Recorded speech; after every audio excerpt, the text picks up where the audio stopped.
young men speaking in the city square, trying to tell somebody that he cares. Can you blame the voice of youth for asking what is true?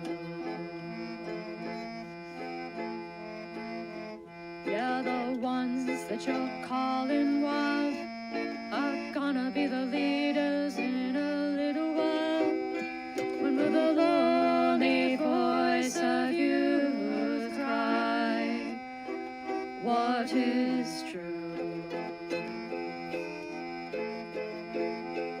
This our world's waking to a newborn babe, and I solemnly swear it'll be their way.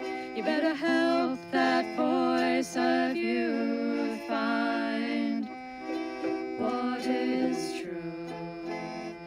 And the lonely voice of youth cries, what is true?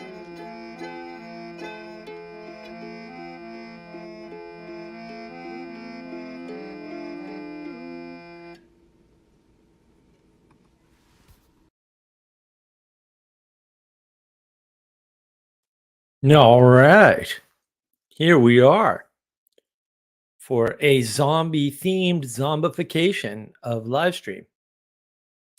Little less prepared than I would like, I think, but we'll kind of make it work, I suppose, maybe. So welcome. It's been a long and difficult week, but we're here. We're going with the Halloween-themed zombie thing. We might continue that next week. We've got some ideas already. But we got our Sam Pell ready to go with that. We've got a bunch of it in the Muppet Cup. Very important. So, got to consider. And hey, Dolly, good to see you. We've got a Junkless bar, cinnamon roll. We've got our tea. We're doing some Bear Claw tea from the Table Rock Tea Company. And we've got somebody almost falling asleep but listening. That's okay. You can almost fall asleep. I can't stop you. Hopefully I won't put you to sleep. That would, that wouldn't be good. That's not the goal. But if it happens, it happens. And it's sort of hard, right? Because we're going to be talking about zombies. And zombies are already asleep, right? It's sort of the symbol of sleepiness right there. So what is the zombie phenomenon? I mean, John Vervaeke did a book about zombies. Jonathan Peugeot did a thing about zombies, right? What do zombies represent? What are they all about? What what is the zombie phenomena? What is the symbolism? And I think zombies are a flattening, a reduction, a compression of the world, right? It's a representational compression of the world. It's the identification with no agenda, right? It's a herd mentality. Zombies rarely feed on themselves, yet they are parasitic on the world that came before. They're purely parasitic. But they'll happily consume that which has vitality. And they're all about identification against the living. And I think one of the reasons why we have a problem with zombies is because we know in a deep sense that zombies are true and real and a threat. That identification against that parasitic aspect, that lack of agenda, is something we sense in the world, or at least sense coming. And my first sort of encounter with actual zombies was when I went to Scotland. So I was in Edinburgh. It was gorgeous. This is the problem with Edinburgh. It's a gorgeous city. It's unbelievably gorgeous. And you just see the people walking around and they're looking straight ahead. And I'm like, how do you look straight ahead when you have a volcano, a castle on the edge of a cliff, basically, and the water like right there, and beautiful buildings everywhere? You can't look anywhere and not see a beautiful building in Edinburgh. It's impossible. How do you look straight ahead? How are you just going about your day? I don't know. I I don't know, but zombies were real. And I could feel, hear, see, sense the gnawing on the ancient bones of the land that I was visiting. And it wasn't all like that. I mean, you get out to Inverness, no zombies. But the city full of foreigners, full of despair, full of materialism, lots of zombies. Now, I remember I was talking on, I think it was one of Vanderclay's streams about my visit, and somebody from Scotland actually said, "Yeah, they're here in England too, but I'm from Scotland, and there's more of them there." It's not like a singular vision from me. And look, a lot of people always contribute to the stream, and a lot of that was observation was from Jesse, and I have a bunch from Sally today, of course, and I'm going to be ad libbing quite a bit, maybe more than average. And the thing we don't appreciate about the zombification is that it doesn't stop at people. Right? We also have the zombification of leadership and authority. We have the zombification of systems and institutions. There's like a zombie signal out there. Things like call centers, where there's no one who has any authority to actually help you. Call us if you need us, but anybody you call can't help you. Zombies are the flat world. They cannot correctly participate and they cannot correctly prioritize. That might be why they can't correctly participate. Right? Zombies hear a sound, they move towards the sound. They are anti-progress, born of progress itself, parasites. That's what a call center is. It's a parasite upon quality service.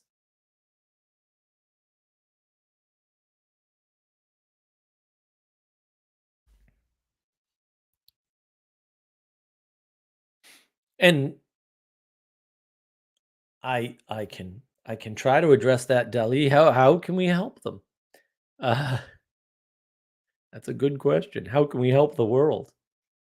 It's not about just the people. I mean, the people make the institutions. So yeah, if they're sick, the institutions will be sick. Can't blame the systems for the state of the people. The people make the systems. Something we continually forget. The sort of spirit or ethos of zombification of zombies is gluttony, right? They are the ultimate consumer. And they're eating what in the age of Gnosis which I'm actually going to touch on quite a bit here. They're eating what in the age of gnosis is the most valuable thing. They're eating knowledge from the living. That's what brains are. Brains are the center of knowledge. That's what they're feeding off of. That's what they're parasitizing.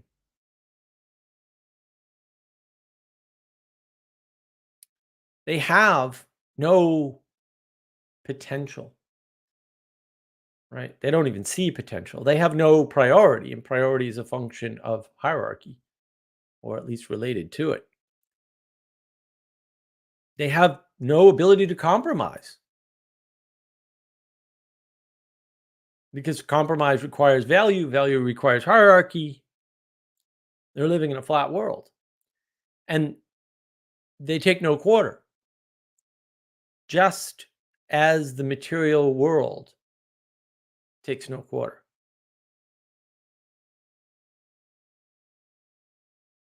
And that's the thing. Where are these zombies coming from? What is causing zombification of people, of institutions, of systems, of the world? Is it just the slow decay of time? Is it an overconsumption? Is it progress as such?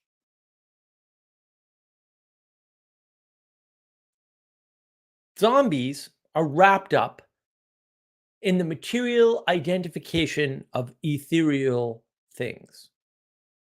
Talk a lot about the word ethereal. I use that instead of spiritual. It's related to Plato's realm of forms, or the eidos. Plato's realm of forms is oddly formless, right? It's the ethereal realm. And the material identification of something causes the equality doctrine by flattening the world. Or does the equality doctrine flatten the world and cause the material identification? Hard to say.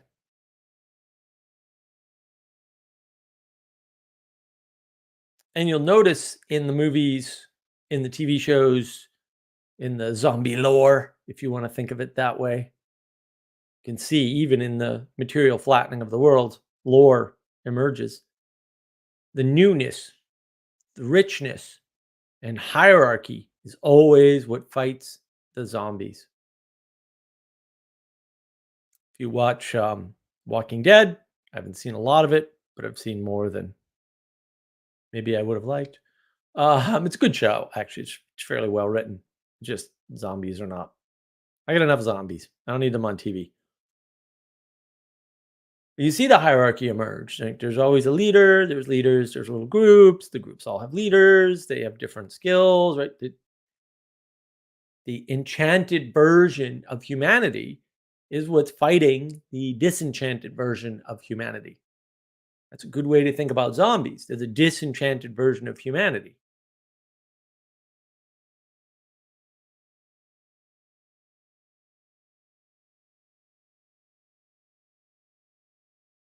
And that's the thing. Equalization, this flattening of the world, this compression, this reduction of the world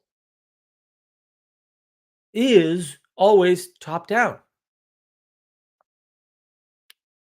It has to be. Right? The top has to squish everybody else down. That's how it gets flat. Not the only way it gets flat. You can flatten things from the bottom up too. It's just a lot harder. It's easier to find a lowest common denominator. It's one of those things the Marxists always missed. How do you make everybody equal? You bring everybody down to the same level, because raising everybody up is not possible.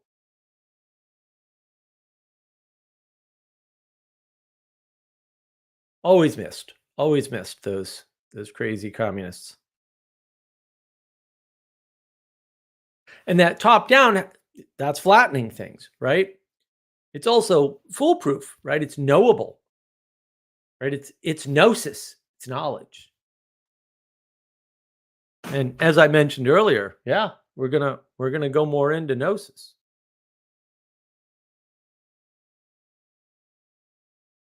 And this is what the say process of zombification is this squishing the world down, just making it material. Now you can use science on everything. Science just works everywhere, right? That's not how the medievals thought of it, of course. Even when they did have science or proto science or things like science, they had a lot of things that are like science. We don't appreciate that.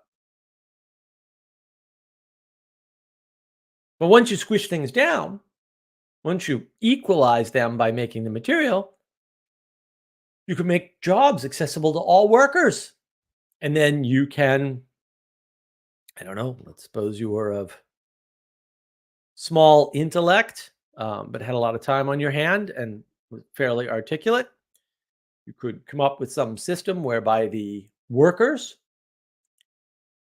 were as valuable as the managers, who were as valuable as the owners. And then you have Marxism.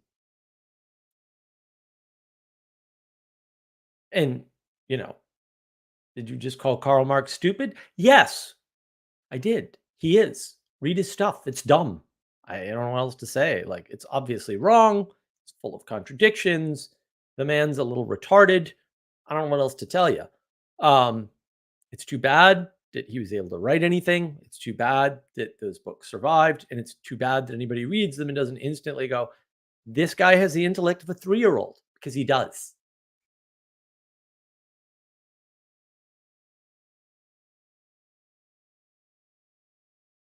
And that's what creates zombies. Karl Marx creates zombies. He's not the only one.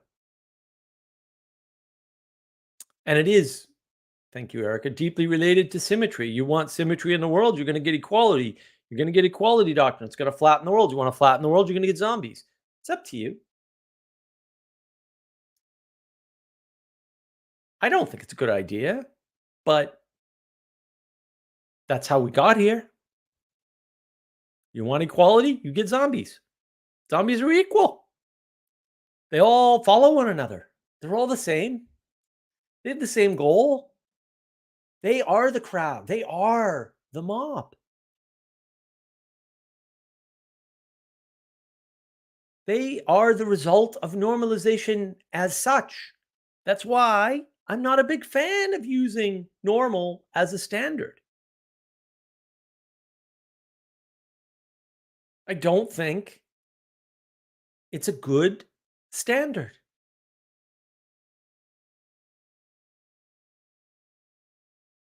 And yes, as mentioned, shortening your memory, your attention, those are zombifications.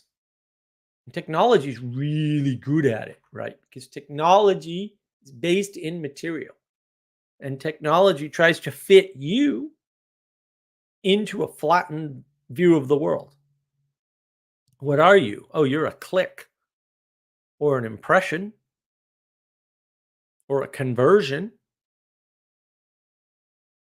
in our system.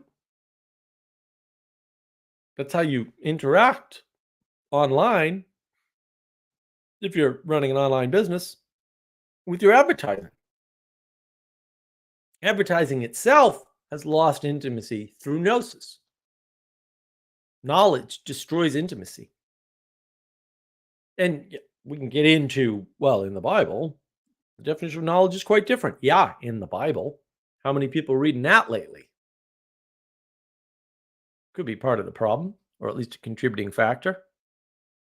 And if they did read it, would they understand it? Or did they interpret it by themselves, which probably is impossible because no one's smart enough, but yet they persist. So what happens?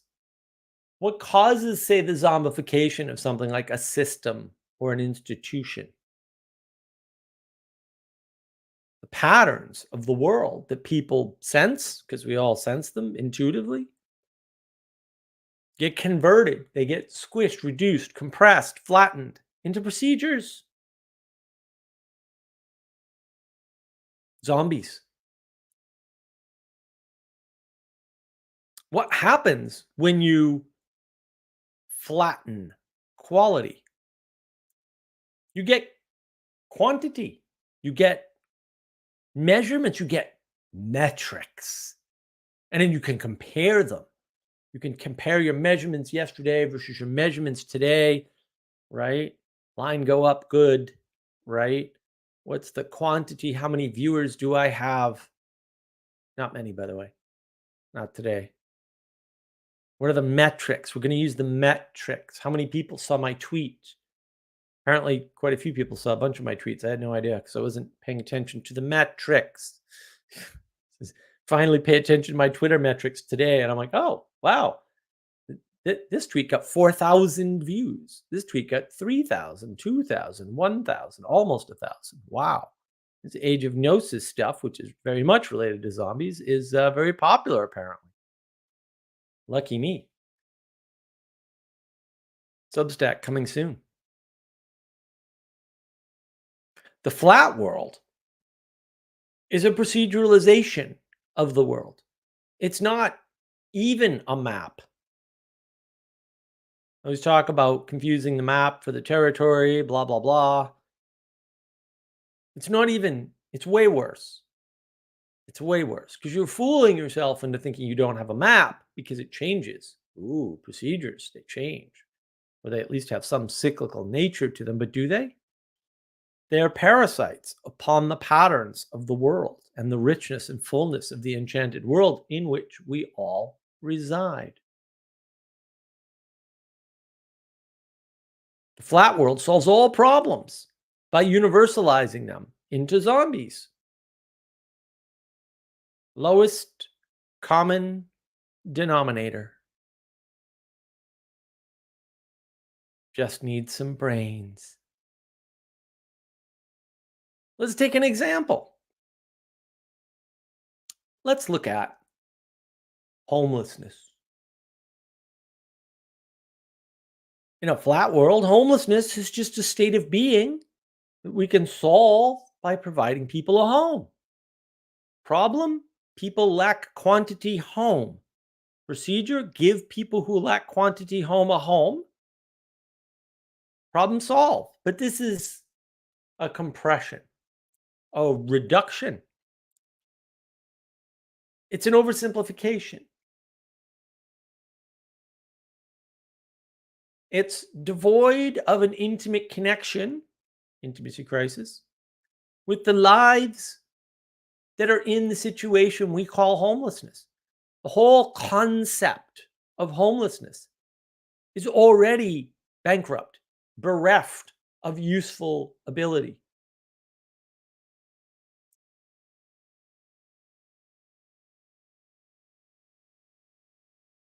The people who find themselves homeless did not all get there the same way.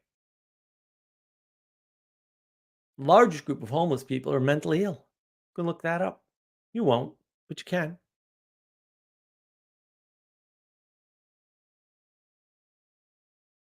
A bunch of them are addicts.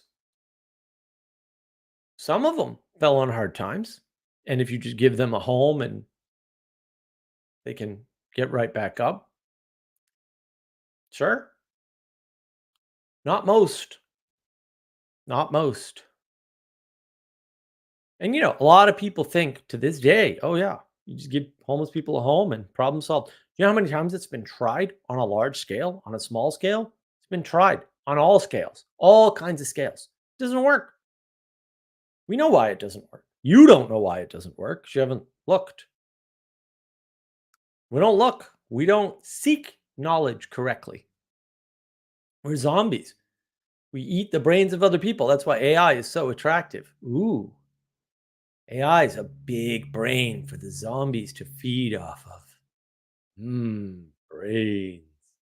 Fresh gnosis. Yum.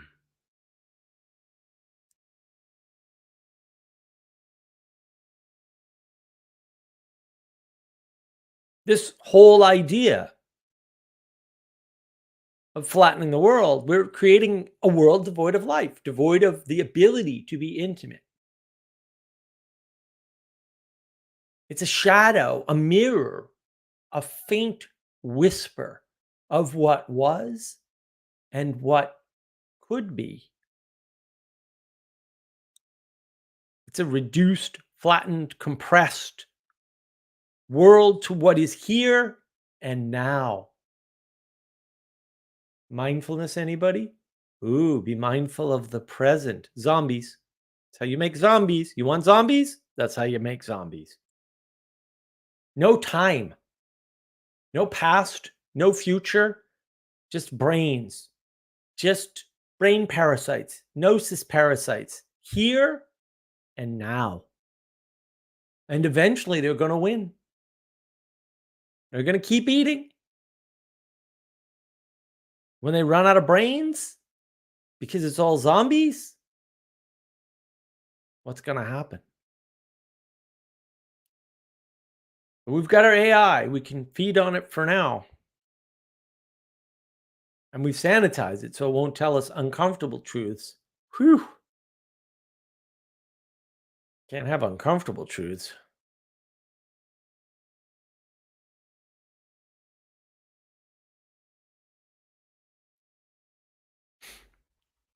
And let's go into more examples. What happens at the scale of healthcare or like a hospital? If you universalize everything, the problem you have is the problem of the outlier.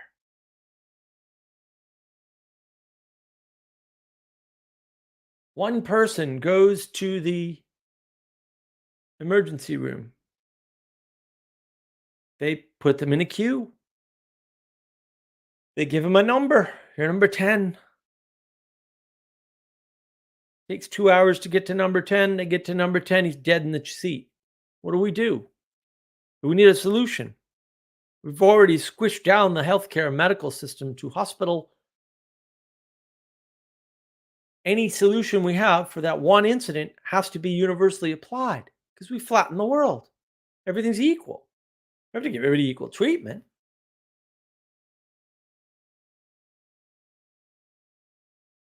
Now every hospital needs to triage. That makes the cost go up. Maybe it's the right thing to do. You're not going to get equal triage capabilities everywhere. Might get one triage person who's really good and one who's really bad, and now the triage person screws up because you're going to have another outlier incident because that's how the world works. Now you got to train all the triage people to be equal because you can't have unequal treatment.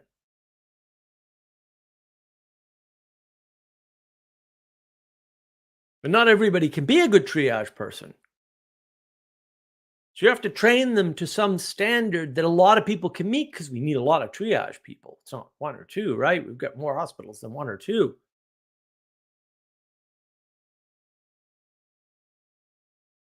So we lower the standards. We flatten the world.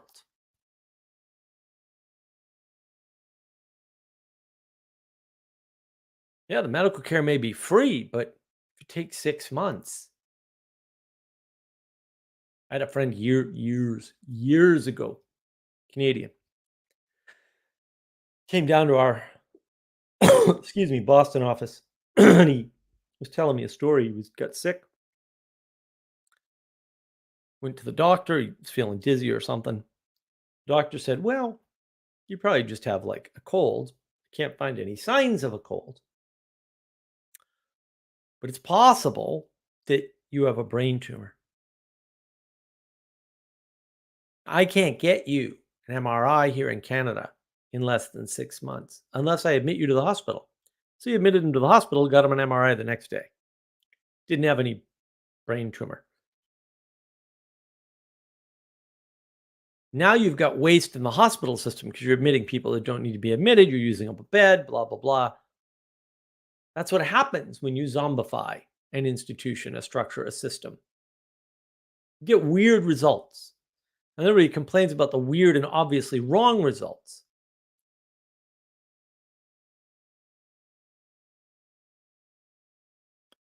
And the signals of the zombies, because look, normalization is a thing.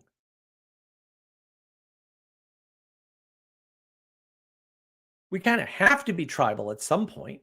Like, we have to go along to get along. When you have a bunch of people following a signal, whatever that signal is, that's part of the zombification.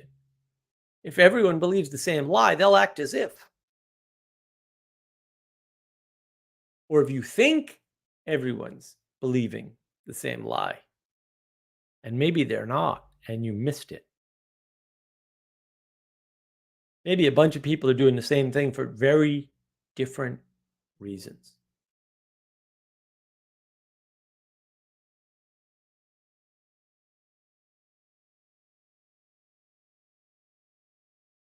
And that's the problem, is that the zombie signal is strong.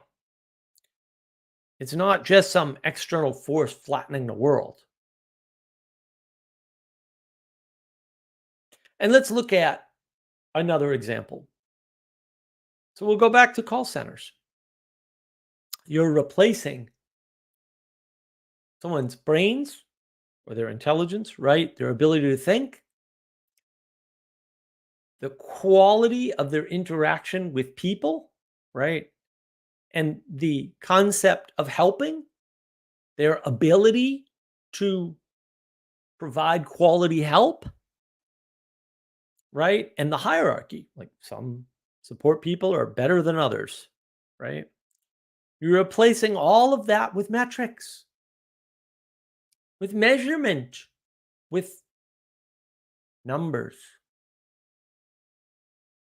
I worked at a call center years and years ago. I took the job on purpose because I hate phones. I still hate phones. I hate talking on the phone. I don't mind it so much when the phone rings, but I hate calling people. Oh, you never know what they're going to say. You never know what you should say. So I took that job on purpose to get better at dealing with my fear of being on the phone. And I killed it.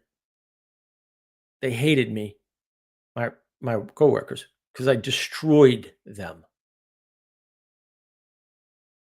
Very efficient.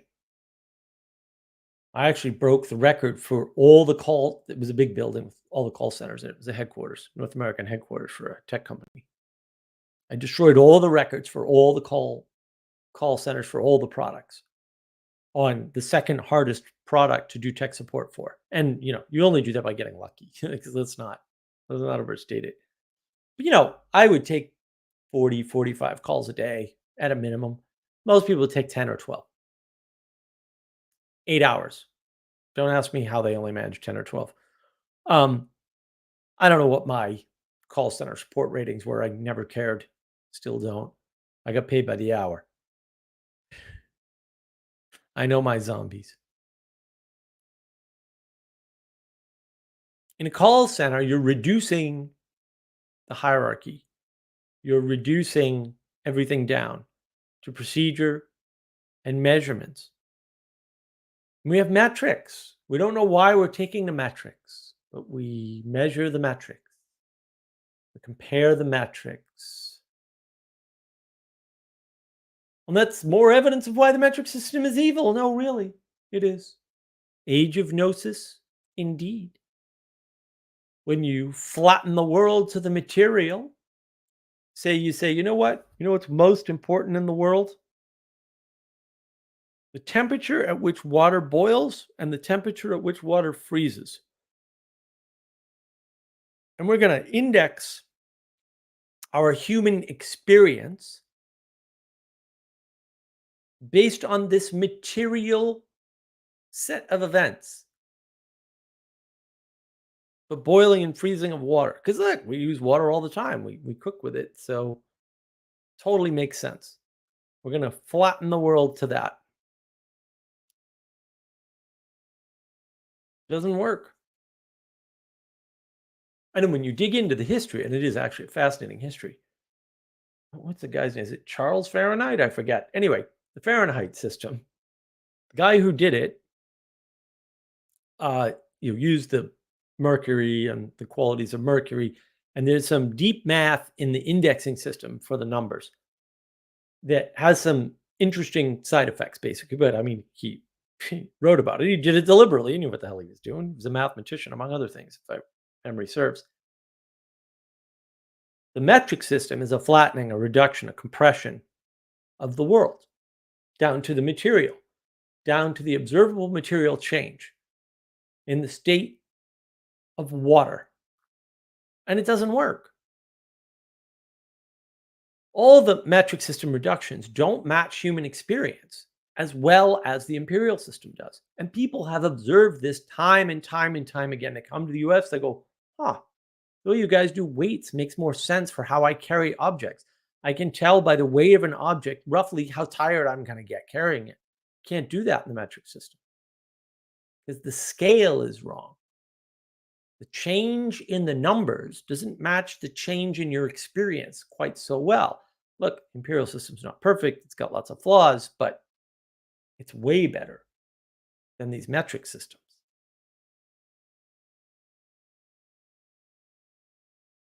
And that's interesting. So to address some of these questions in the chat that I see, what do we do about this? How do we solve this, we want to call it rampant zombification?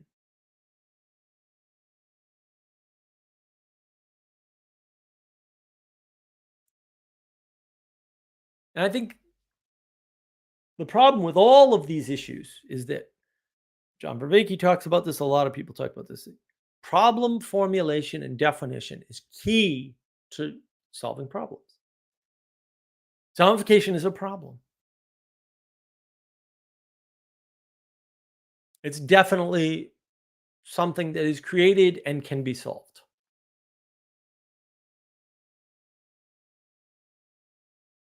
Zombification, the flattening of the world, the reduction of the world, the compression of the world is largely due to disenchantment, to the inability for a person to interface with the depth of the world, with the fullness of the world, with the fullness of things like time.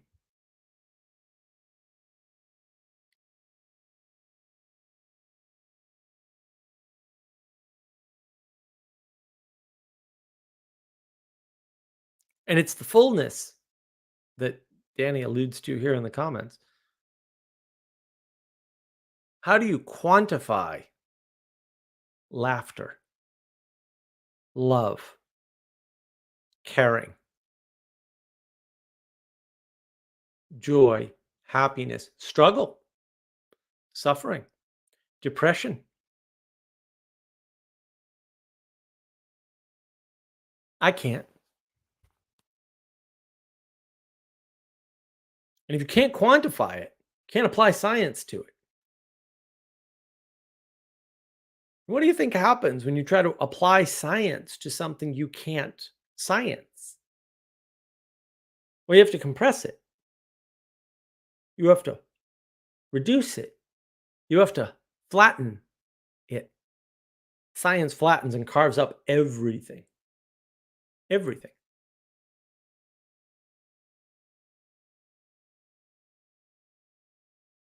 And the error is in us. I mentioned Karl Marx and his complete idiot. I cannot believe anybody actually read Das Kapital. You read like a page and you're like, this guy's dumb. Hegel, another classic idiot. I mean, these people are they're just missing simple things. Simple things. Can't reduce things to the interaction between two people. This is a big theme in The Republic by Plato. Can't reduce justice to your interaction with one other person or to your feeling about justice. You can't do that. It doesn't work. You have to expand it out to the city.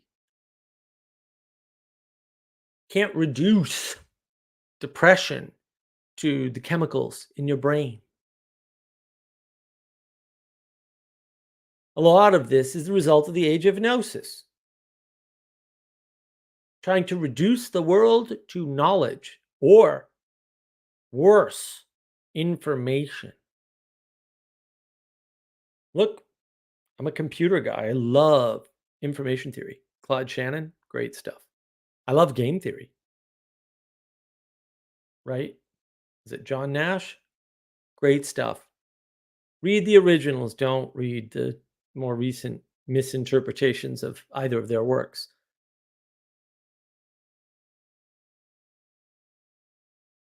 But those guys knew there were boxes, limits, there were things it didn't work on.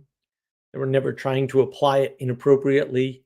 Unlike today, where everyone's trying to apply this stuff inappropriately, we're trying to reduce the whole world to information loss. That's madness and silliness, zombification.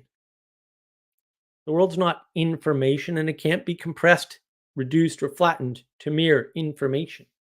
There's something else going on, something ethereal that drives all of that information or all those signals that we put in a formation to turn them into knowledge, to gain an understanding, so that we can apply a judgment and take an action in the world. And I have live streams on that.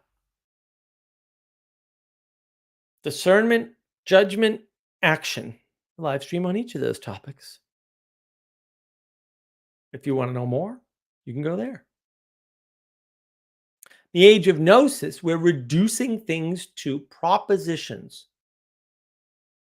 to a type of knowledge that is merely expressed in propositions. Propositions are imperfect, they're messy, they're imprecise, they're unclear, because language is a compression already. It's already a reduction. Tell me how you feel. Go ahead, I dare you. It's not going to work. It's not going to have an effect. It's not going to help. It's not going to work. Like, you can't tell somebody how you feel. I feel sad. What the hell does that mean? Sad about what? How sad? More sad? Less sad? 4 sad? 7 sad?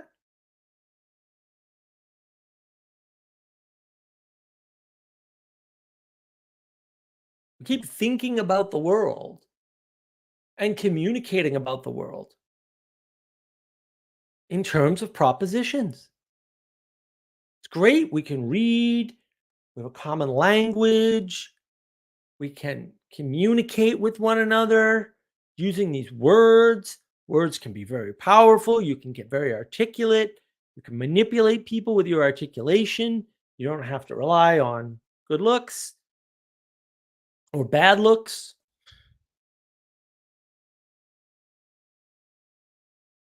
But that's not all the world is. The world is full of action and experience and emotion, your feelings. In order to have a healthy relationship with those things, you have to put your time, energy, and attention towards them. When you are distracted, when your attention is moved towards propositions, when your importance is placed on words, you're using up your cognitive ability, you're using up your time, and you're using up your energy on propositions. And maybe you can understand propositions really, really well. And I'll allow myself a boast. Not better than me, I bet, for almost all values of humans. Not people watching. I'm making a bold claim, and I can back it up. I've done it before. I'm really good with propositions. Really good. Shockingly good at language. I can tell if you're lying by how you say a sentence, not the intonation. I can do it online with people typing. Oh, that person's lying. Not many people can do that. A few people can do that. Not very many. But when you reduce the world that way, You fail to see what's important. You can't see words. And when you put them on a page, they're not really words.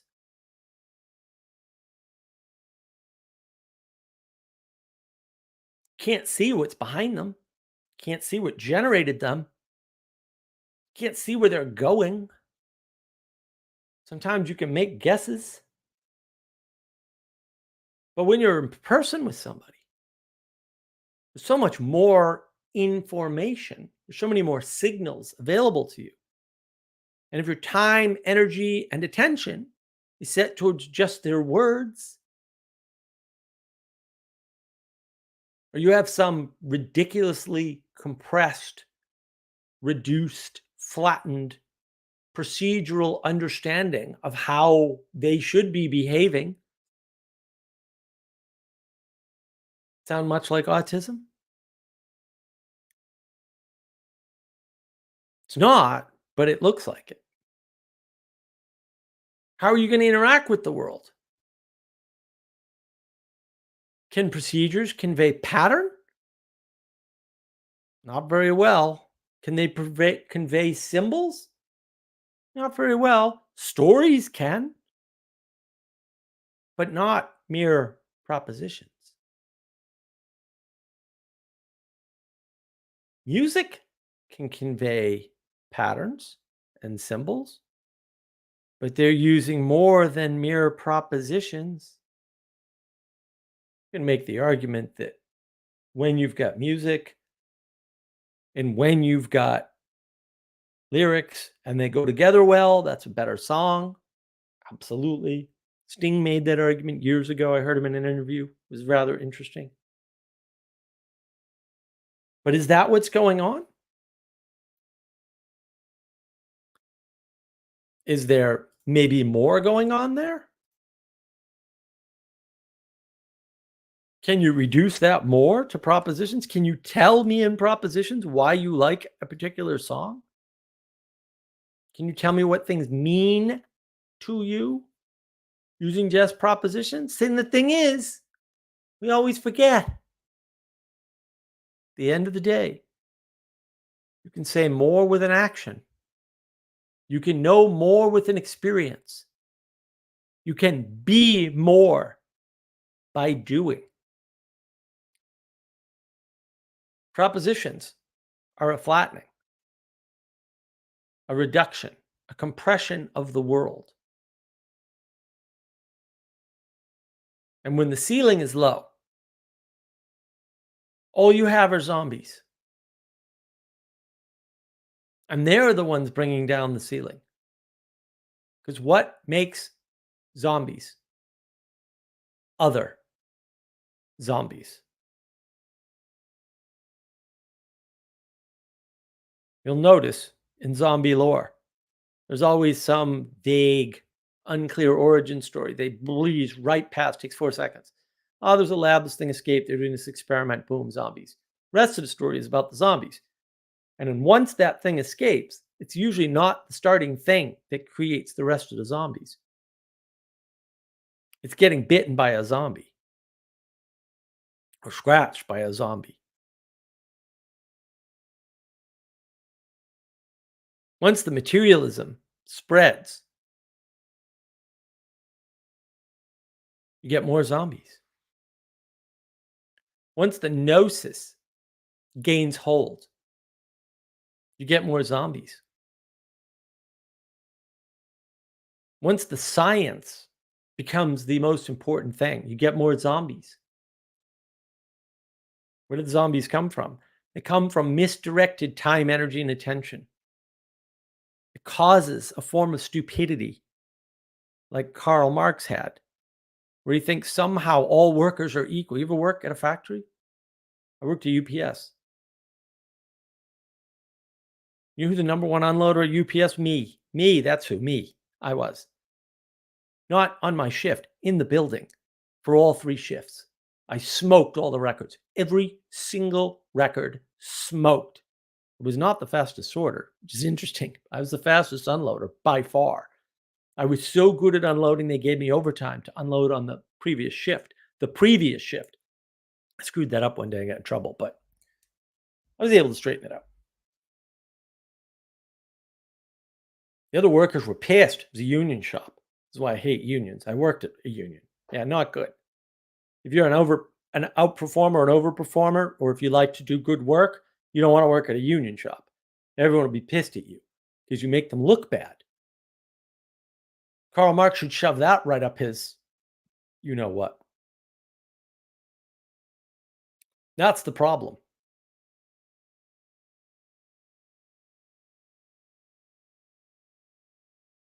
He didn't account for that. He just assumed everybody was equal.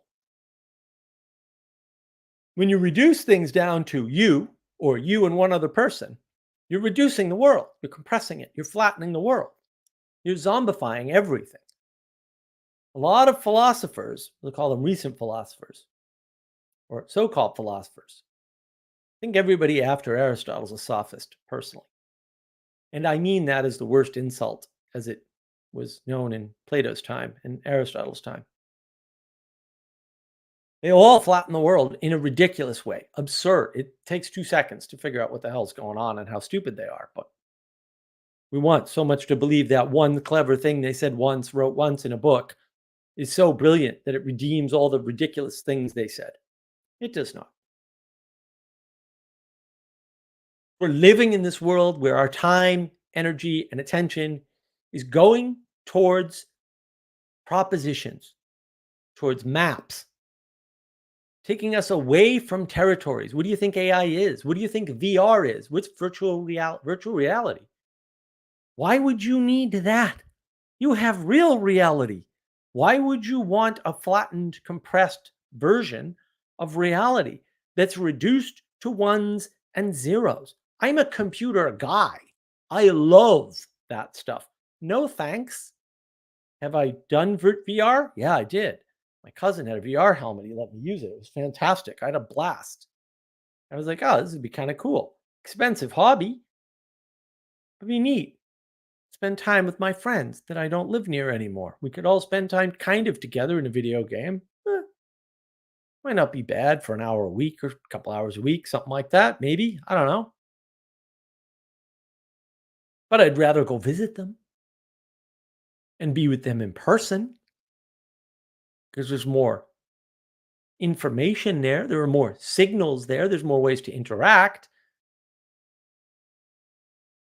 It's more enchanted. Fewer zombies. Less zombification. Fewer procedures. What have we done with video games? Video games are just functions. You can get a procedure together and win them. And the winning's all that matters.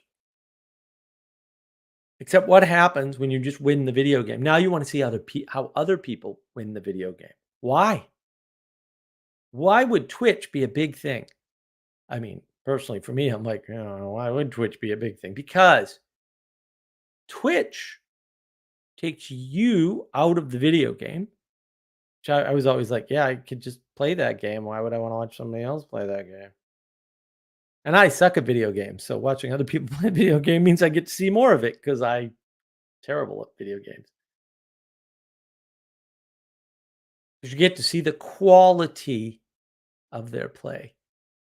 Twitch, ironically, is a re-enchantment of video gaming as such. Wow. Wow.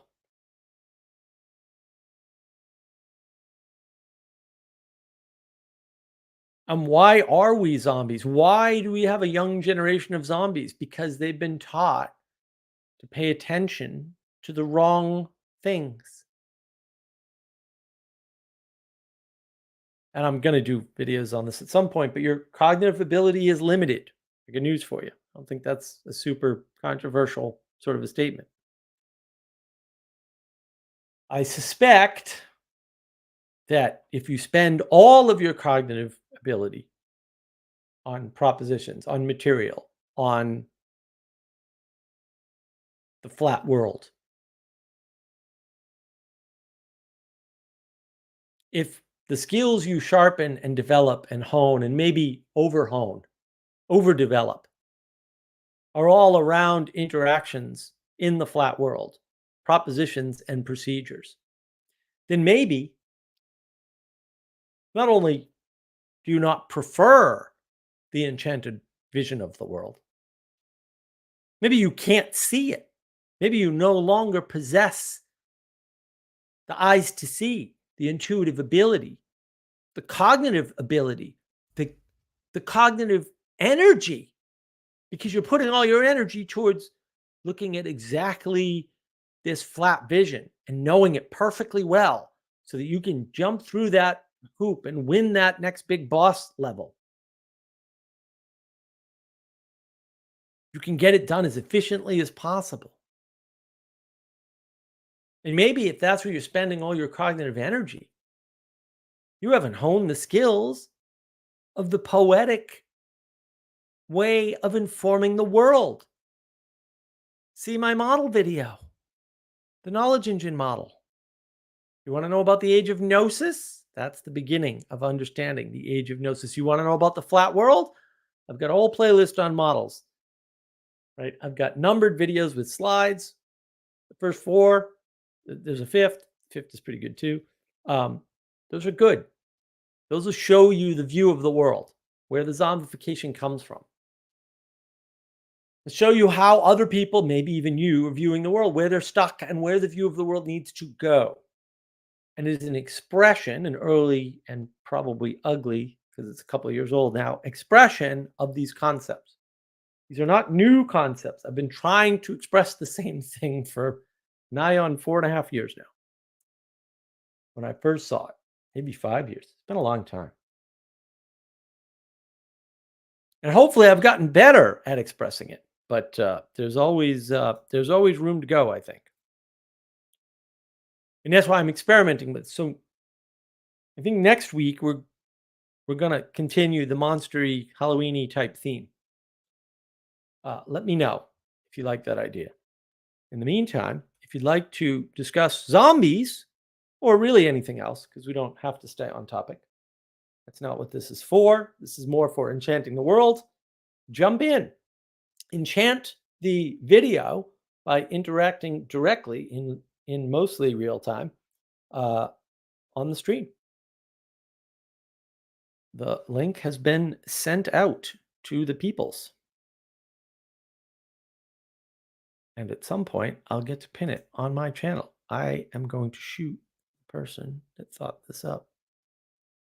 They changed the Google interface and screwed everything up as usual, because that's what they do.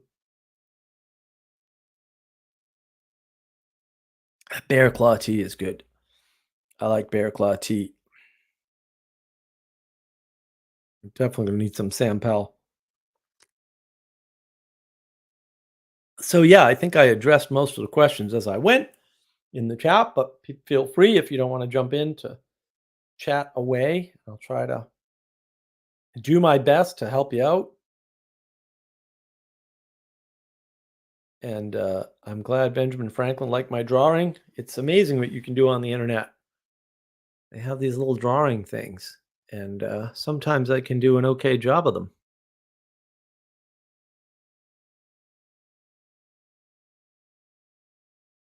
And the zombies are everywhere, unfortunately. And that's really the problem of today, is the number of zombies we have. They're just sort of everywhere.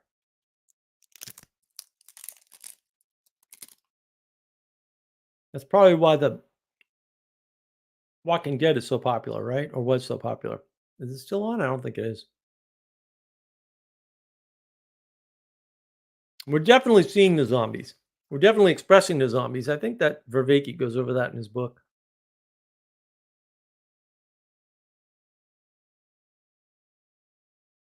Question is, what are we going to do about it? I don't think you can magic the zombies out of their problems. Another way to think about zombies is stuckness.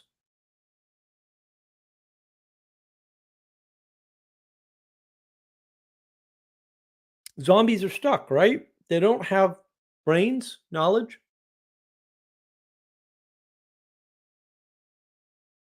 And they're constantly seeking more of it, ever insatiable.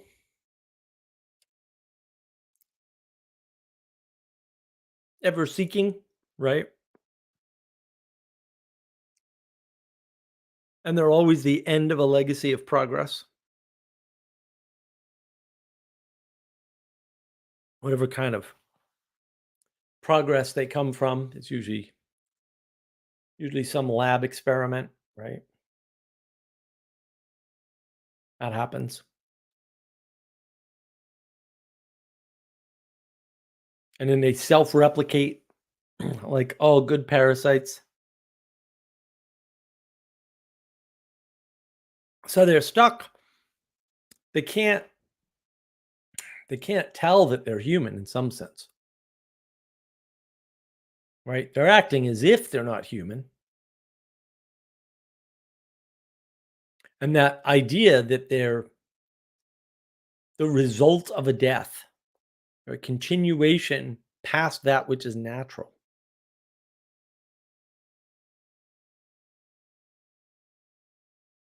I think that's a big aspect of zombies, that continuation past the natural. Past the normal.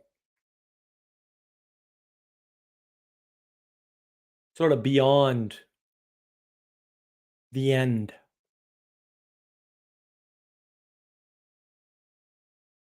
Another way to think of it is a failed resurrection. If you want to get all symbolic about it.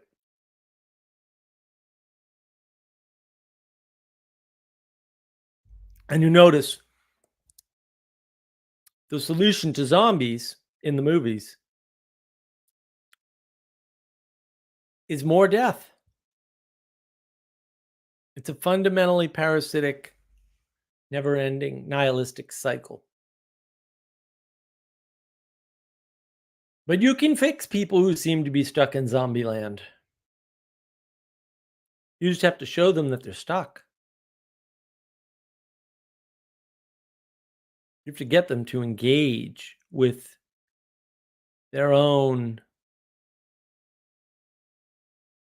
reality, their own nihilism, in a way that doesn't send them running straight into it, embracing it wholeheartedly, because people do. You're already on the zombie track. It's hard to get off the zombie track.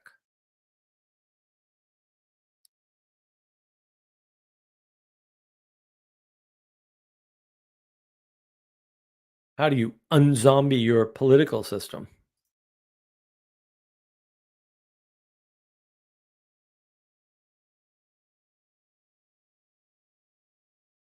How do you convince your leaders that they're playing politics instead of running the country they pretend to support?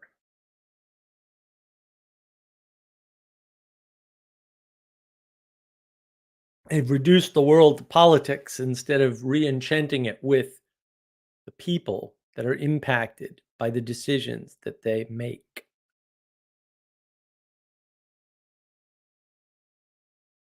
And they're always surprised when the system pushes back.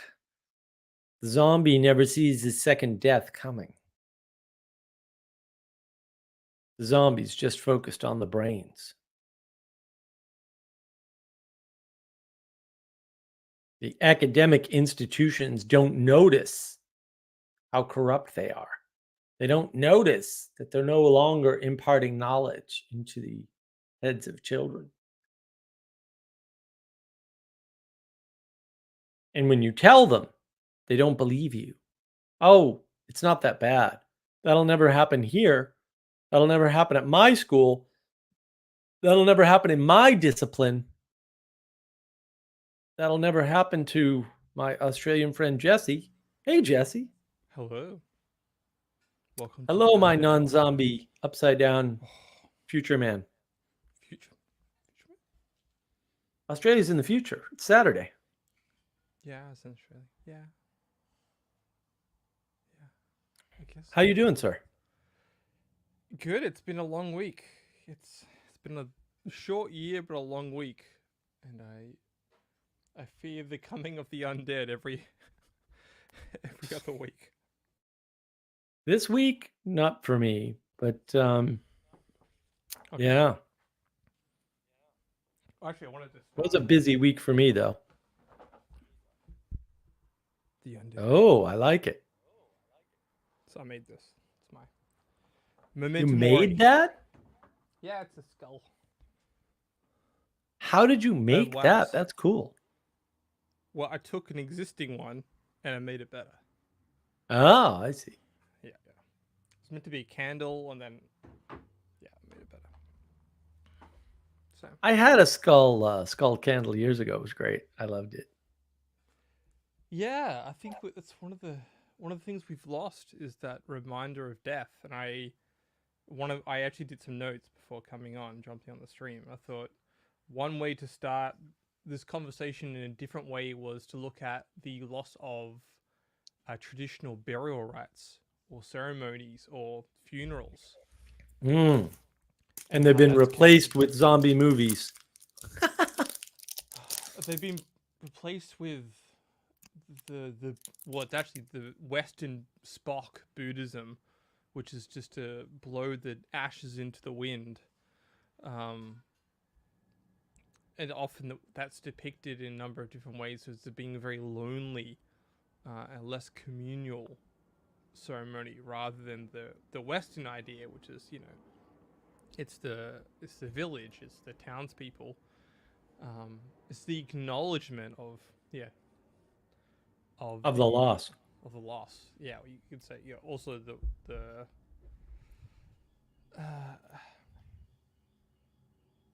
the natural order of things. You could say. Right. Yeah, this is Yeah, the natural cycle. Look, to that end, this is a small miracle here on the zombie show. Benjamin Franklin speaking in zombie track. It really does feel like a train track that circles constantly. All inhabitants are always maintaining the train, and nobody knows the destination. There's no stop. It's a good take, finally. I'm like amazed. Excellent take, right? And that is like it's all wrapped up. So you can look at not dealing with death and not knowing how to resolve it as the story of the zombie.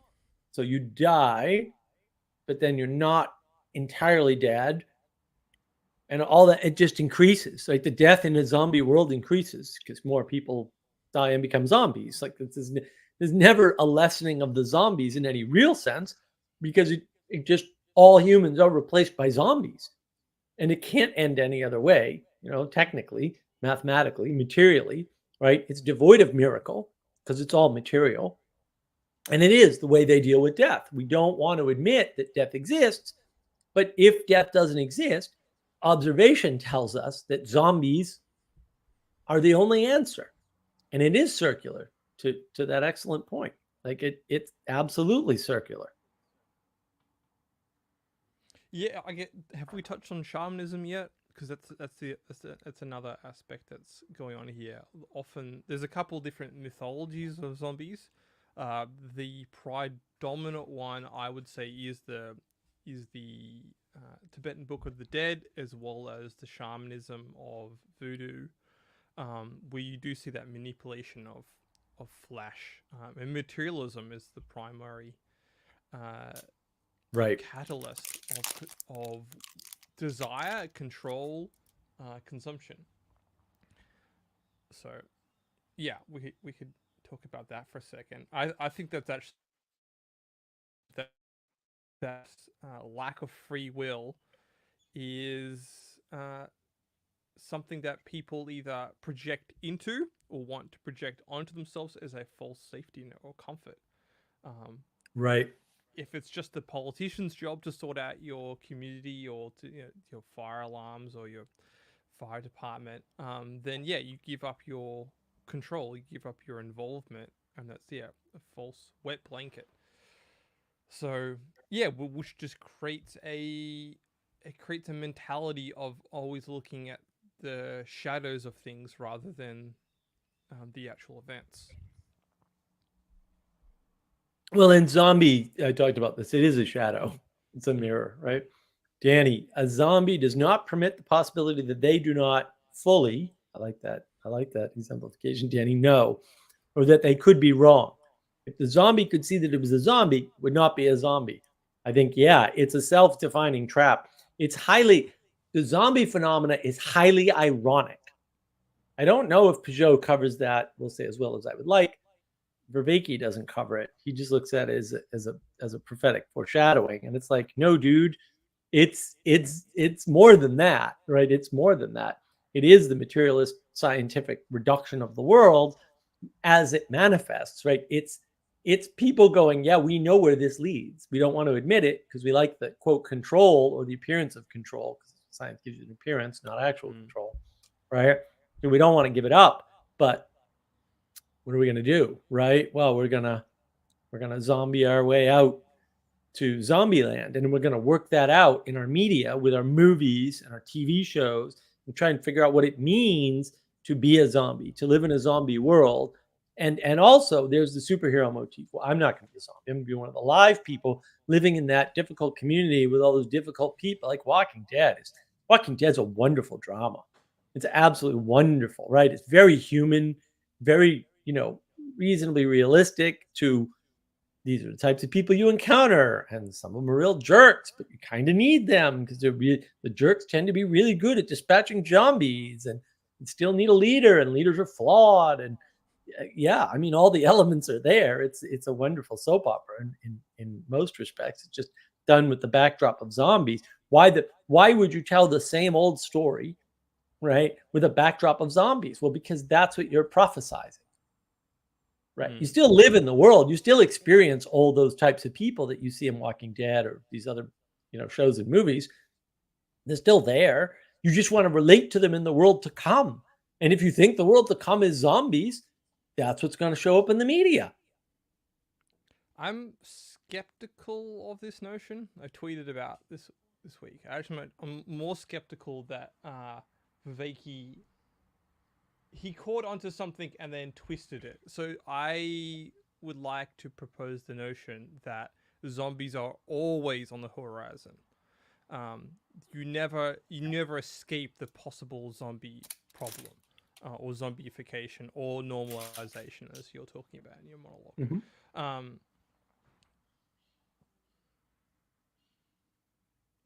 The Mob was actually a very, very big book in the 1930s, I believe. So we can even trace it back to the pre-80s world and find out that there was a meme or a series of ideas, a series of threads that people identified with different words.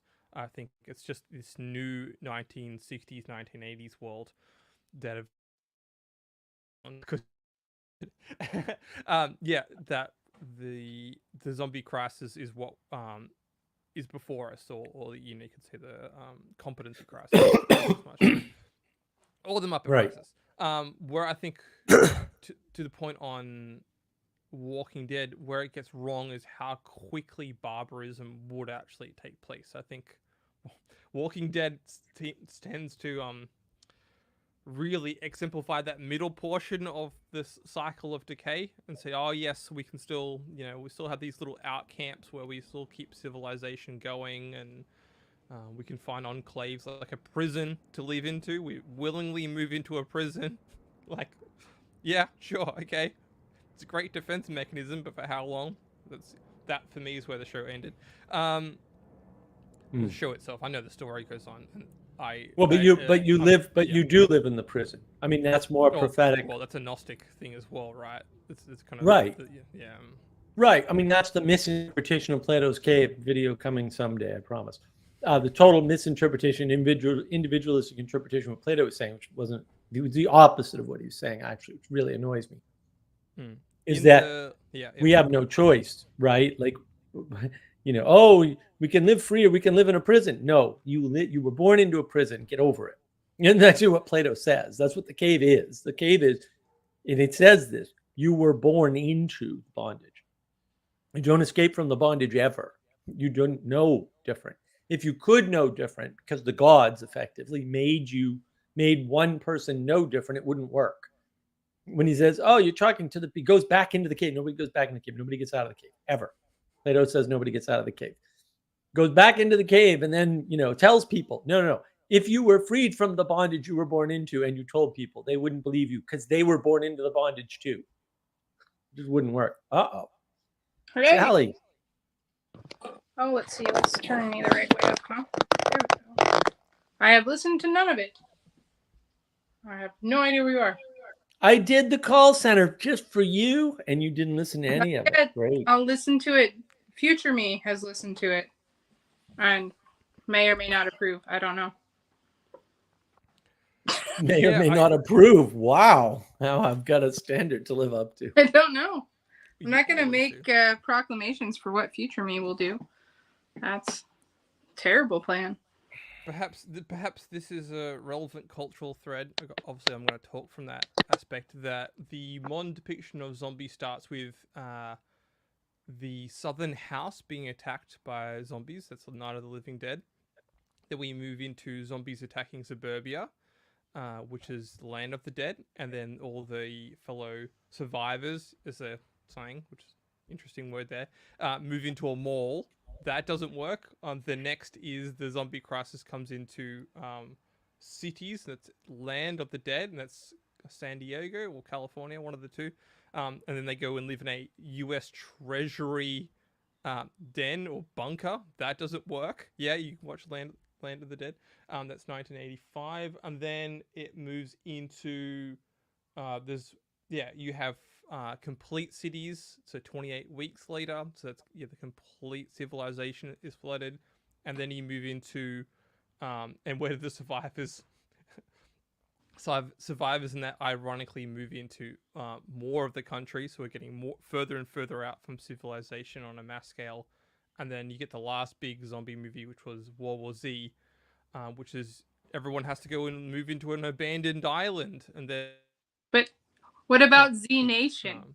Perhaps the best one. Sally, if you want to make me angry. I only said it for that reason. Well, I was hoping you'd bring up World War Z, because if you didn't, I was going to say, what about World War Z? What about World War Z? But I like your progression. But, Jonathan Peugeot said something very interesting a few videos back. I think he was talking with Peterson and Greg Hurwitz. And I'm told on good authority, although I haven't experienced it myself, that Greg Hurwitz has come around a bit, maybe. I'm skeptical because really, but anyway, I guess he could have. Peugeot's still talking to him one-on-one, so there's some hope. But one of the things he said was he brought up Deliverance. And the thing that Peugeot said about Deliverance, which I was like, well, that I didn't even think of, but is completely correct, was that Deliverance was a leftist fantasy film. And I was like, wow. So when you put the ordering of the zombie movies in that way, it sounds like a leftist fantasy ordering. And they keep trying to figure it out. Like, well, what would it look like? Well, obviously it's going to hit the Hicks first, right? It's going to hit the Deliverance people first. And then maybe it'll move to suburbia. Oh no. And then maybe it'll move to the city. Oh no, right. Moving kind of closer to them. Yes, and the protocols for control or containment get worse. Actually, there's a great 2000s zombie movie about Scotland, where it's the government that did it. It's called Doomsday. It's very much of a B movie, but yeah, it has an interesting side plot. I can't bring it up here because we're on YouTube.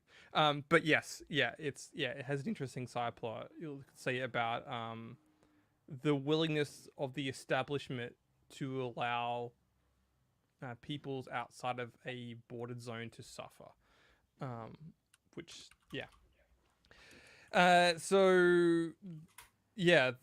Also the 1968 zombie movie. I know we're very much in my wheelhouse right now, but that's also about communism. It's very explicit that the movie's about Reds. So the part that really interested me about the zombie idea wasn't specifically cinema, because I think cinema picks up and abstracts things that are actually happening. And the way I think zombification is really real is kind of like idea fungus. Because you know about the ants that get the fungus and the fungus takes them up the tree and they sprout the thing? I think a lot of our mega structures are like idea funguses. And it's like, oh, we have to do it for equity. Oh, we have to do it for metrics. Like, no? You The disagree. other way around. Other way around. People create the structures, Yeah. Sally. The fungus is us. Well, It's the yes. materialism infests us. We But we spread just it to the paying structure. to the Muppetiness, and then you realize you're getting the Muppet answer because the person just really doesn't want to think, and so they're just giving you the answer No, to they go away. not want. Okay. Often they can't. Like this is one of the things I was saying about call centers. When you try to give everybody quote good service, right? There's too many people. There's not enough good service people, like just mathematically, right? We're dealing with the Pareto principle here. So what happens is you bring down the standards, you bring down the training standards. Jesse's Well, you and just bring the- down the training standards to the point where you can make enough customer service people to be able to do the work. But now you have stupid customer service people Well, doing the work. So it's not about their wants and desires. But the you people with wants and desires are constrained by the same things that enable the stupid people to do customer service. That's the problem. yeah, it's just, man, when you try and pay attention to what your motivations are and like maybe kind of get a clue that somebody else's motivations aren't straightforward, it's something. Well, the Zombies problem don't- is most zombies people's don't have motivations are motivations. straightforward. Like most people's motivations are really straightforward. To And you, we read into them, To right? you. We go, this is the result of this person's action. This person is competent, rational, and had an intent before they took the action. And then we infer why they did it. And most of the time, people do things by accident, right? Without any intention, or the intention that they had nothing to do with what you think it did, because you don't know. And you know, I think to the point of cinema, and I'll tie this back into this Scottish zombie film. Cinema often is a presage, right? It's a prophetic vision. It's not just following what's happening. It's actually way out in front sometimes, often way out in front. What's And then- mixed medium message? And then, so what I want to say within that is the old word for medium is actually spirit or Spirit, ghost right. or essence.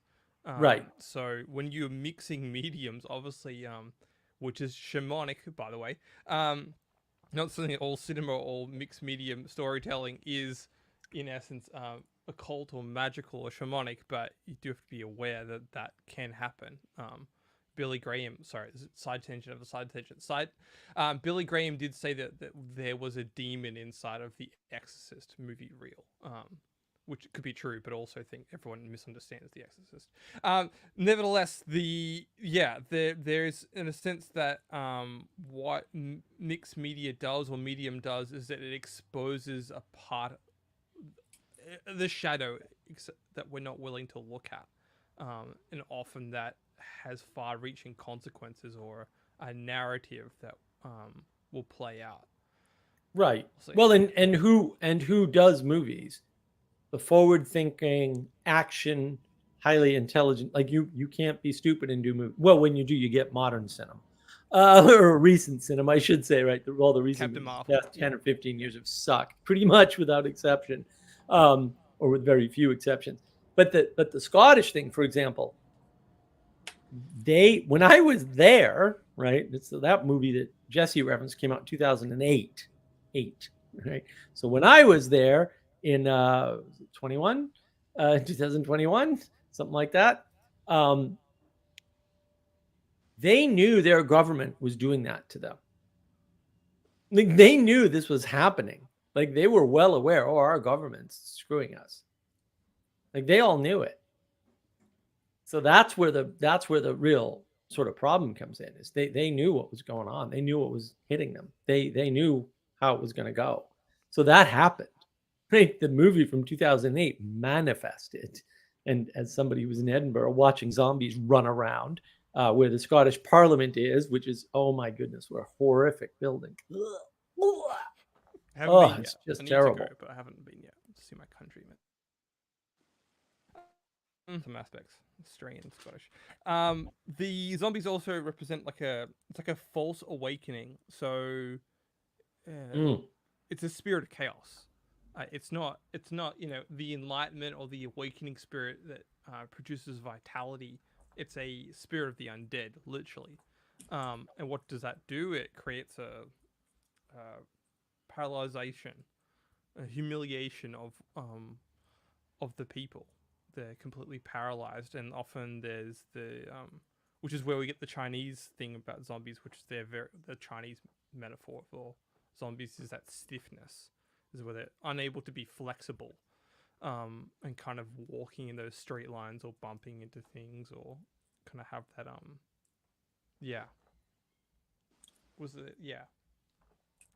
that mutedness towards objects around them, like they're disaffected from potential. Well, I sort of mentioned that, right? The failed resurrection.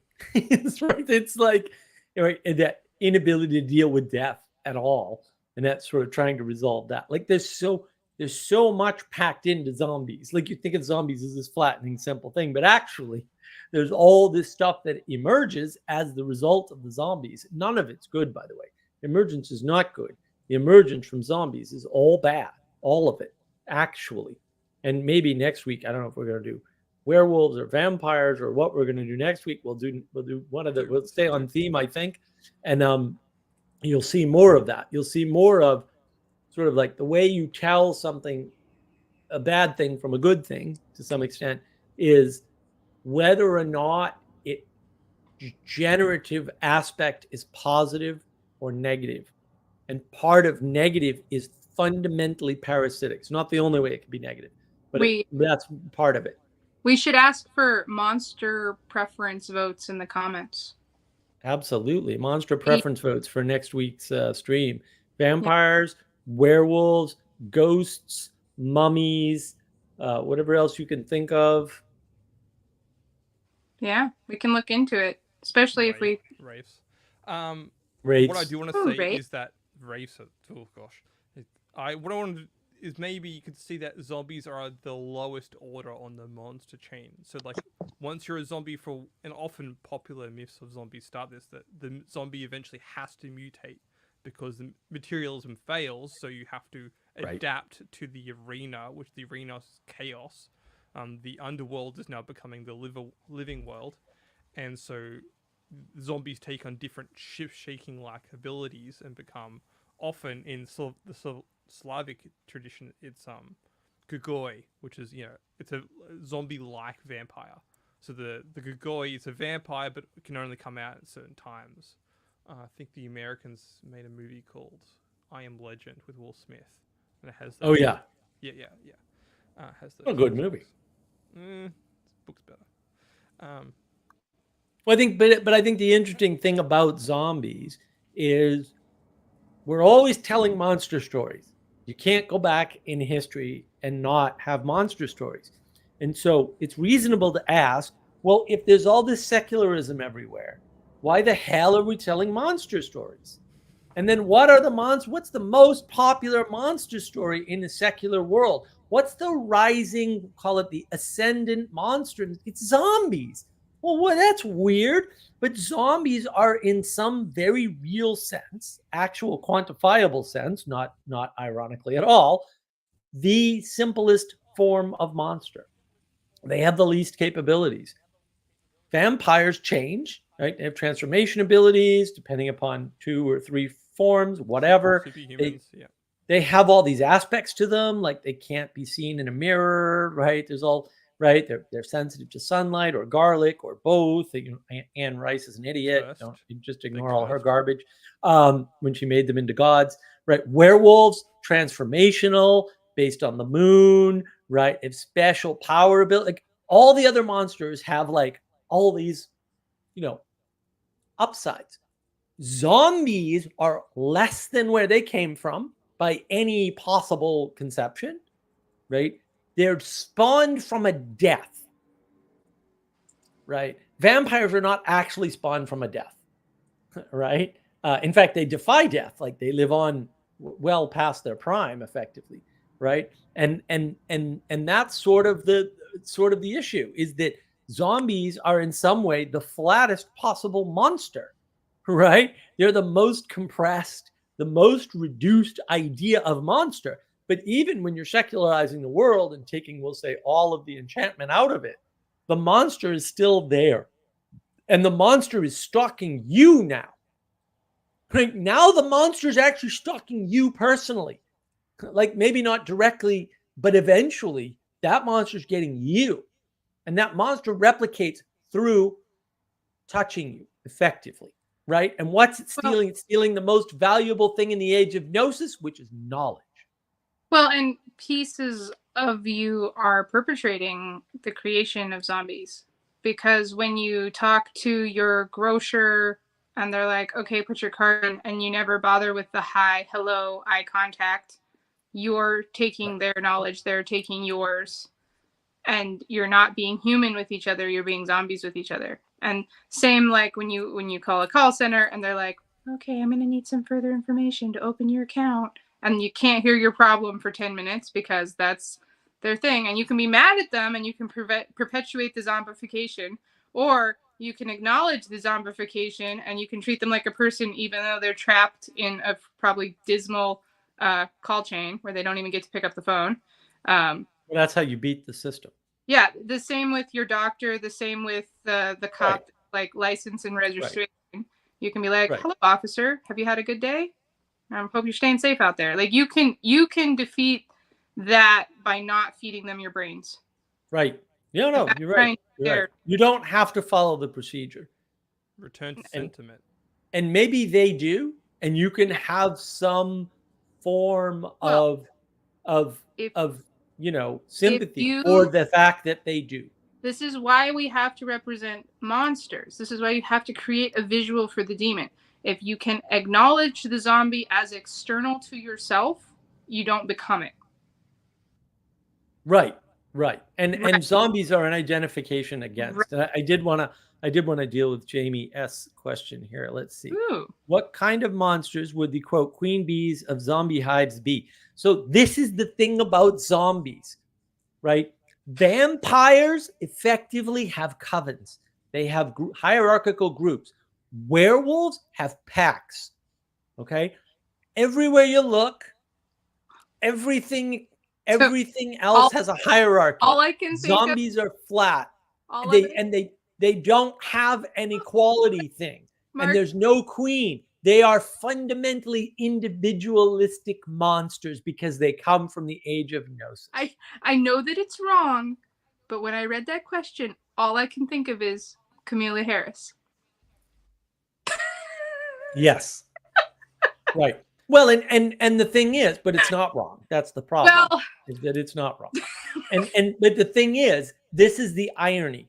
And it is an irony. It's a deep irony, right? This is part of the zombie circle that Benjamin Franklin so eloquently for once actually got dead on, right? Which is, it's a circular trap, right? Like the zombies are stuck being individuals, and because they're individuals, they automatically reduce to Gnosis. They don't have anything else to hang on to grab onto in the world. And that's why, as Sally Joe was pointing out, when you don't engage merely with the procedure, you don't have to reject the procedure, but when you don't engage merely with the procedure, you're going to follow the procedure, you're going to add in all these components, it reverses and defeats the zombieism. Yeah, I would further that in saying that zombieism can start also with addiction and cycles of addiction and anxiety. Often in others, like cultural, formations of zombies is, it's an effect a certain part of your body, and then we can cut it off and you can survive, you can cut the addiction off or the Right. spread of dis-ease through to Right. do a Viveki or Jonathan Peugeot sort of double language. So yeah, and then that addiction no longer fulfills the entire body or the body corporate as well. Right. Closing off people in that sense. But again, that kind of was where I was getting with the flexibility angle. Is to have flexibility is to have life. Like people that aren't Right. flexible don't have that vitality. They're kind of stuck where they're stuck, and they're not able to shift or get away from those anxieties or fears or Right. addictions. And so they end Well, up they can't- zombifying themselves. They can't interface with the enchanted pattern of the world. They've reduced it to procedure, as I mentioned, right? And then and that's part of the problem. When you reduce patterns to procedures, because that's a reduction, whether you like it or not, because we're not capable of really understanding patterns, you can't participate with it in proper orientation or right relationship, however you want to say it. And you reciprocally narrow. And the reciprocally narrowing, which is Mark Lewis's definition of addiction that John Vervaeke talks about, that's zombieism. Zombies are all addicted to brains. It's not and that hard. In many of the shows, they talk about the hunger. So a person who's infected but not turned yet becomes consumed with the hunger.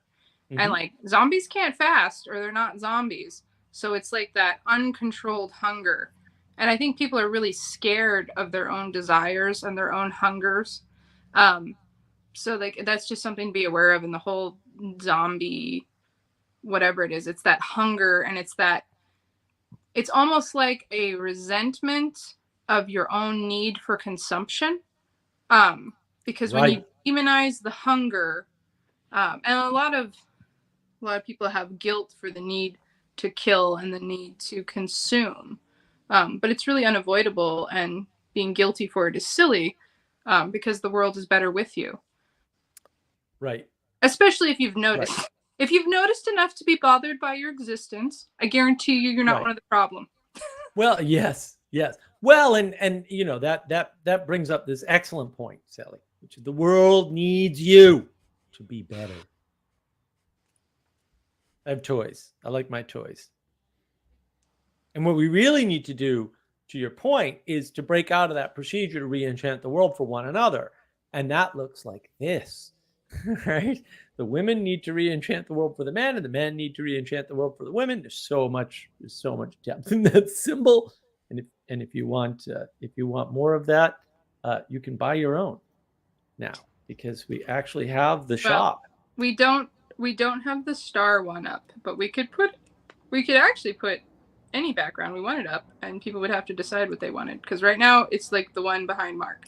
But we're working on that, because that's a new chapter in the story of the pattern navigations.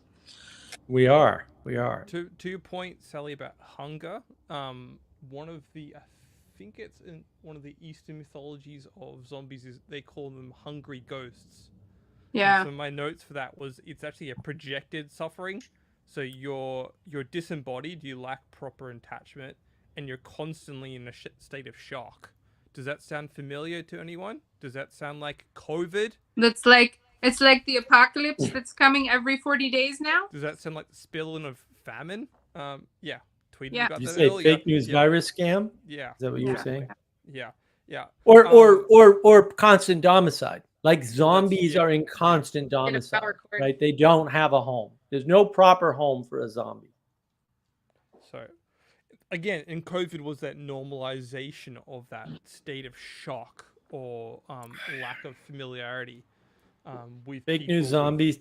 Fake news zombies. Is that what it is? Yeah, exactly. It's no longer. And, I could be a little bit dark for a second and say that they've been prepping us for that sort of idea of a pandemic for a very, very long time. Well, then, and what do? Right? What do? Right? They put a mask on your face, and then when you talk, you like a zombie. Wow. Right? Like Wow. You lose the information of the face from the mask. Well, right? Not all of it, but a bunch of it. It's a reduction, a compression, a flattening. you lose the emotional connection, which is your thing past the brains. So Yep. then you can only give each other brains. Mm-hmm. It's a problem. Is It's a that lack of problem. agency too? I mean, you maybe emotionally cripple an entire generation of children, except the ones whose parents didn't listen because we weren't going to. Yeah, which Yeah. gets back to that stiffness. Now we've kind of encoded stiffness or rigidity into a pattern of behavior that can be enabled in the world. Well, it's a but it's a function. Zombieism is a function of that rigidity. It's a function of the Yeah. materialism, the reduction to procedures, right? That rigidity is what creates the zombie. And then the zombie can't interact with the enchanted world. They can't interact with the fullness, the depth, and the breadth of the world in which they actually live. Even though they're there, like they're in the same world as the people who aren't zombies. It's just they can't use technology, which is really ironic. It's technology that creates them in most of the starting mythos. But like I said, they do the starting mythos, they immediately do away with it. And look, there's lots of good things that sort of that come out of these zombie interactions, right? In terms of dealing with the with the characters, right? With the implications of what it means to have a secret lab, right? Because almost all the zombies come from a lab experiment, sort of like the fake news virus scamdemic, right? Which actually creates zombies by putting masks on your face and giving you a shot that spreads a bunch of disease all over the place. That's a problem. But there's a lot of good stuff, sort of. So to do that, I right? do I remember correctly that in The Walking Dead, before it got horrible, in like this first or second season, when the main character's best friend dies, he hadn't gotten bit, but he came back as a zombie. And that was when they learned that the zombie virus was actually inside them, and anyone who died would be a zombie. Yes, and then they swept that under the rug too. Yeah, that was that. Yeah, that was around season 3 or 4 when they. Is really that a leant significant to The Walking Dead take on zombies? That's not usual, is it? That's. I'm recalling that there are other types of that storytelling motif in other how they present it or say it, which is to say that the dualism of the dual of wills and the soul, and the unmasking of the evil potential within, how that's been. Stephen King the Stephen King Stand has that, even though it's not necessarily a zombie, it is in one sense. They have that. If you're not on this side of the apocalypse or dystopia, you're going to be consumed by it anyway, unless you resist it or have that resolve to fight. I think I think there is another story that they say it slightly differently. But then as The Walking Dead did brush that under the rug very late, because that's the final move of a zombie motif, is to say that everything's fatalistic or nihilistic. It's just, this might be taking symbolism ultimate. far, but the idea that zombies are hungry and that the first sin was to bite something. Wow. Nope, that works. And what was it? It was a fruit from the tree of knowledge.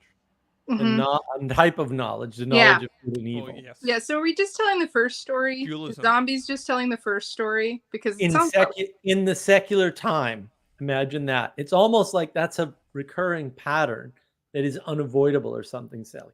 Now, I'm not saying that's the. Oh no, yes, I am. I'm saying that's exactly. Never mind. I'm definitely saying that. Yes, and the irony is none of them would recognize it. But look, we also have to recognize some good stuff comes out of zombies. Yeah, like House of the Dead, which is the best arcade game, maybe the third best arcade game of all time, and Red Dead Redemption. Red Dead Redemption is fantastic. So there you Pretty go. much You it, get yeah. 2 excellent video games. What more do you want out of a mythos based in evil materialism? Preferences have been drawn here. Time Crisis versus House of the Dead. Vote 1 in the chat for House of the Dead. Vote 2 for Time Crisis. There we go. Time Crisis. Yeah, that's another interesting.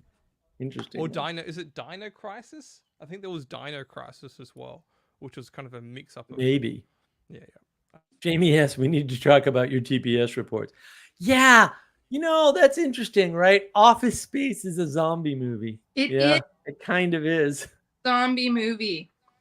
It absolutely. Wow. Yeah. The 90s thing. Yeah, I'm going to have to research that now. Damn. It is. It is. I love Office. I can tell you all about Office Space. Yeah. I can do lines from Office Space. That's how much I love it. It's great. Well, the Office Space also has. It's okay for it. Yeah, go for it. I have the red stapler.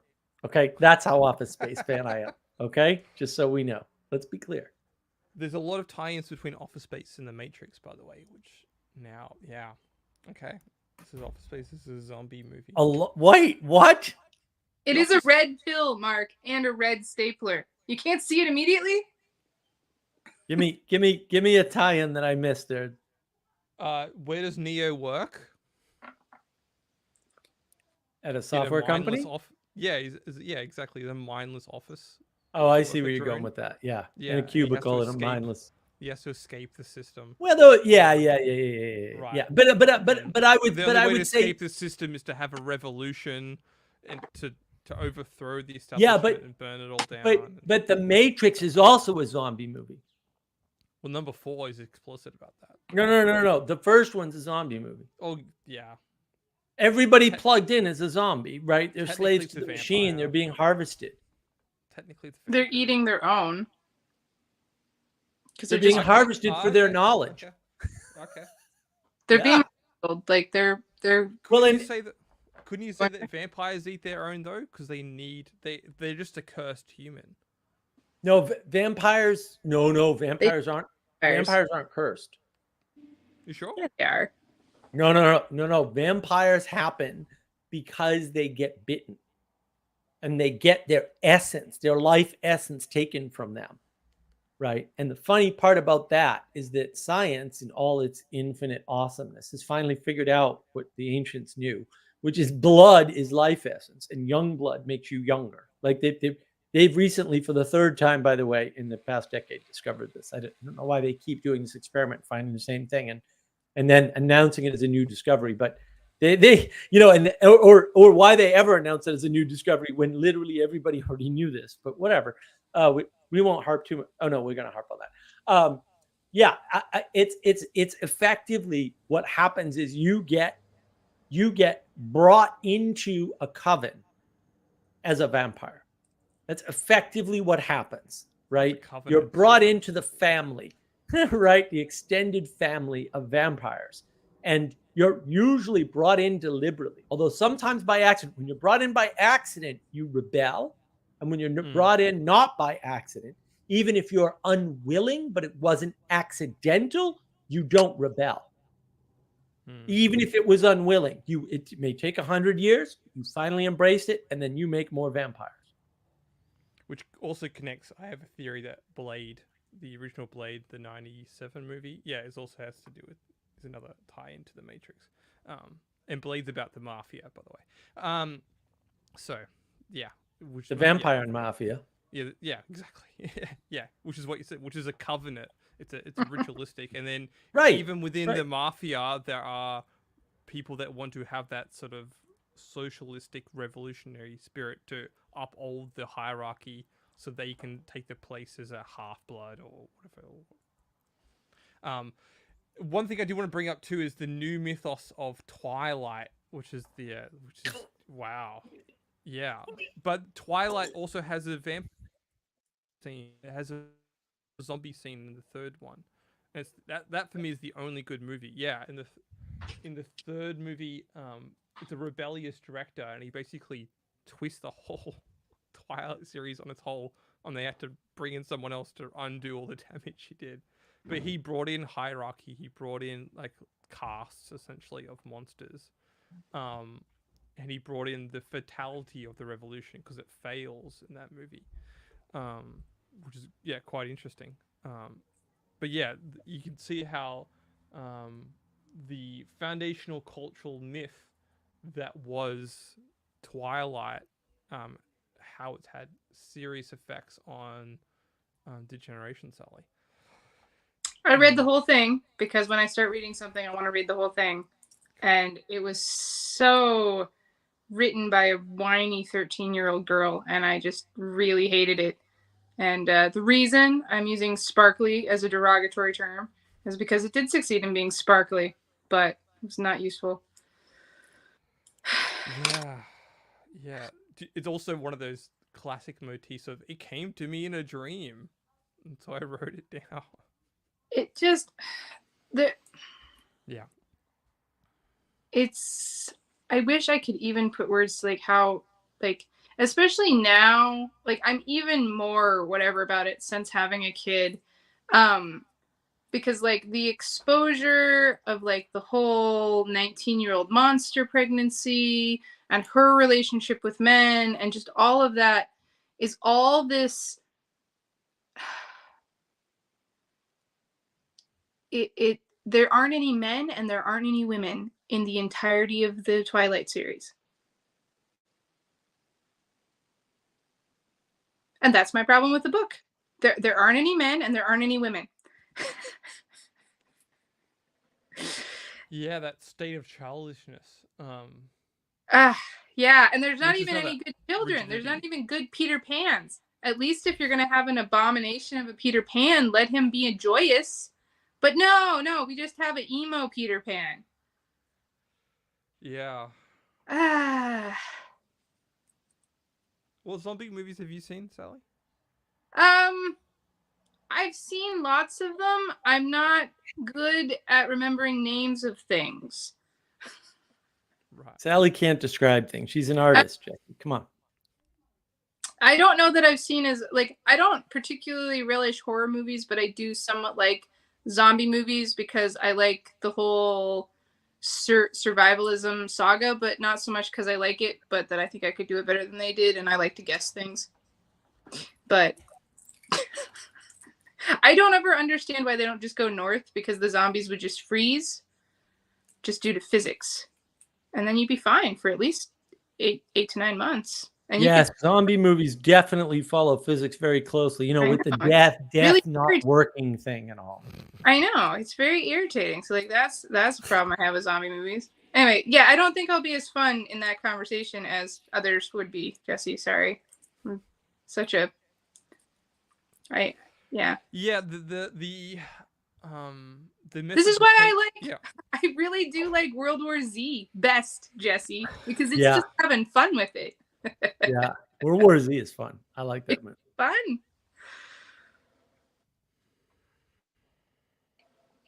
Next thing to talk about. I'm not gonna go there. I could, yeah. I like Tremors, Jesse. I'm one of those people that likes Tremors. Tremors is great. Like, yeah. Right. You don't see World War Z and Tremors as being parallel at all? No, I thought you were talking about the TV show that's... Yeah, the TV show Tremors, the movie Tremors. At one point, I had all the seasons and all the movies, Jesse. It's fun. It's fun. It's just, yeah. It's how do you say, like late night television done? Yeah. Well, at least the first movie. Jesse, I grew up with 3 channels. Yeah. Like in the middle of nowhere. You know, one of those was PBS. I used to watch Red Dwarf because it was on, and I was ecstatic that somebody bothered to put it on for me. Red Dwarf is great. Oh, Ethan's a Tremors fan. Okay, we can keep Ethan then. Also, I have no shame about just absurd American bravado. Like, yes, doesn't bother me. Like, He's not in Cowboy Land with the Cowboys. What do you think, Jesse? Have you seen The Girl with All the Gifts? I'm not sure. It doesn't sound like a title I should put into Google straight away, but I'll look at it. Spatch claims he lives somewhere with 1 channel. I lived in Boston. We had a zillion channels. We had 1 channel when the wind blew a certain direction.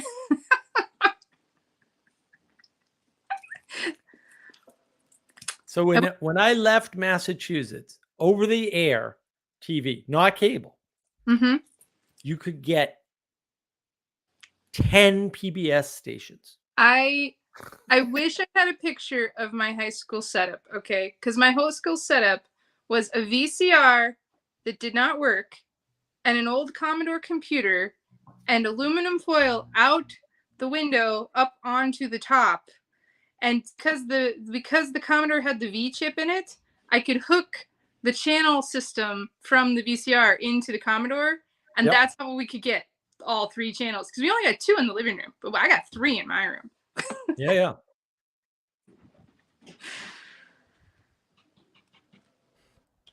Girl with all the gifts ends with the pacification of the problem. Like Shaun of the Dead, we just need to learn to live with them, and we can teach them things, and we can have human and zombie hybrids. It also has the Sophia angle, where it's the divine feminine that unlocks the secret modulism. Yeah, great.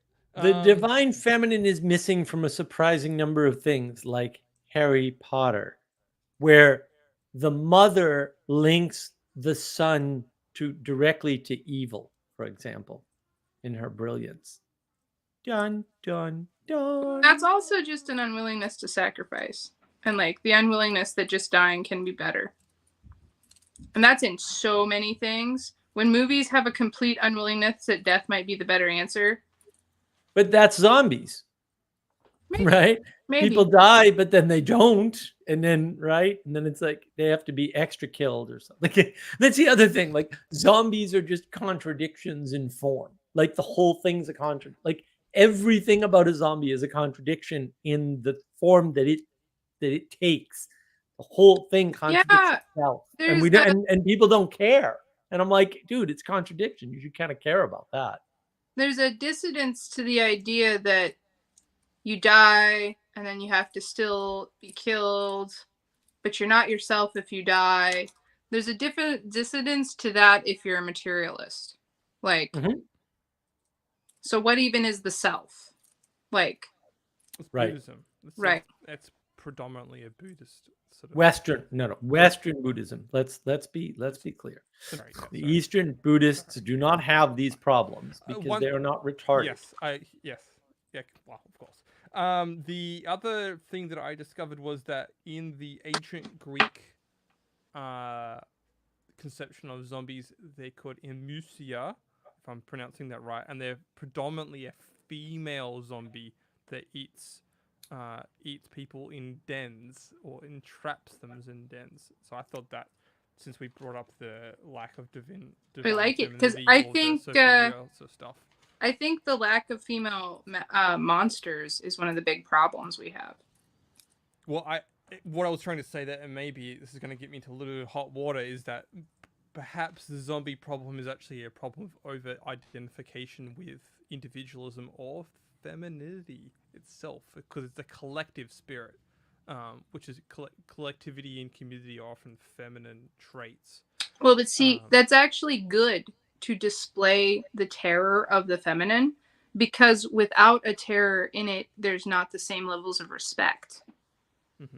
That's why I really liked finding out about the one Hindu goddess or whatever that is depicted as eating the bowels of someone. Like, really excited me, because that is like, she's eating the bowels of a freshly born person, but they were born as a full-grown person. But the thing is, that's the opposite of the Madonna. You can't just have the Madonna. You need the opposite, so you can, because it's the contrast. It's like the black and the white, and then all of a sudden without contrast. And black is blacker. And because like this is, a lot of things have sunk to this gray, and there's no contrast and no. That's equality. Yeah. And it exhausts me. I want that high contrast. So like, yeah, I'm for it. Like, yeah, all zombies are feminine. Let's do it, because that's the biggest, most scariest monster.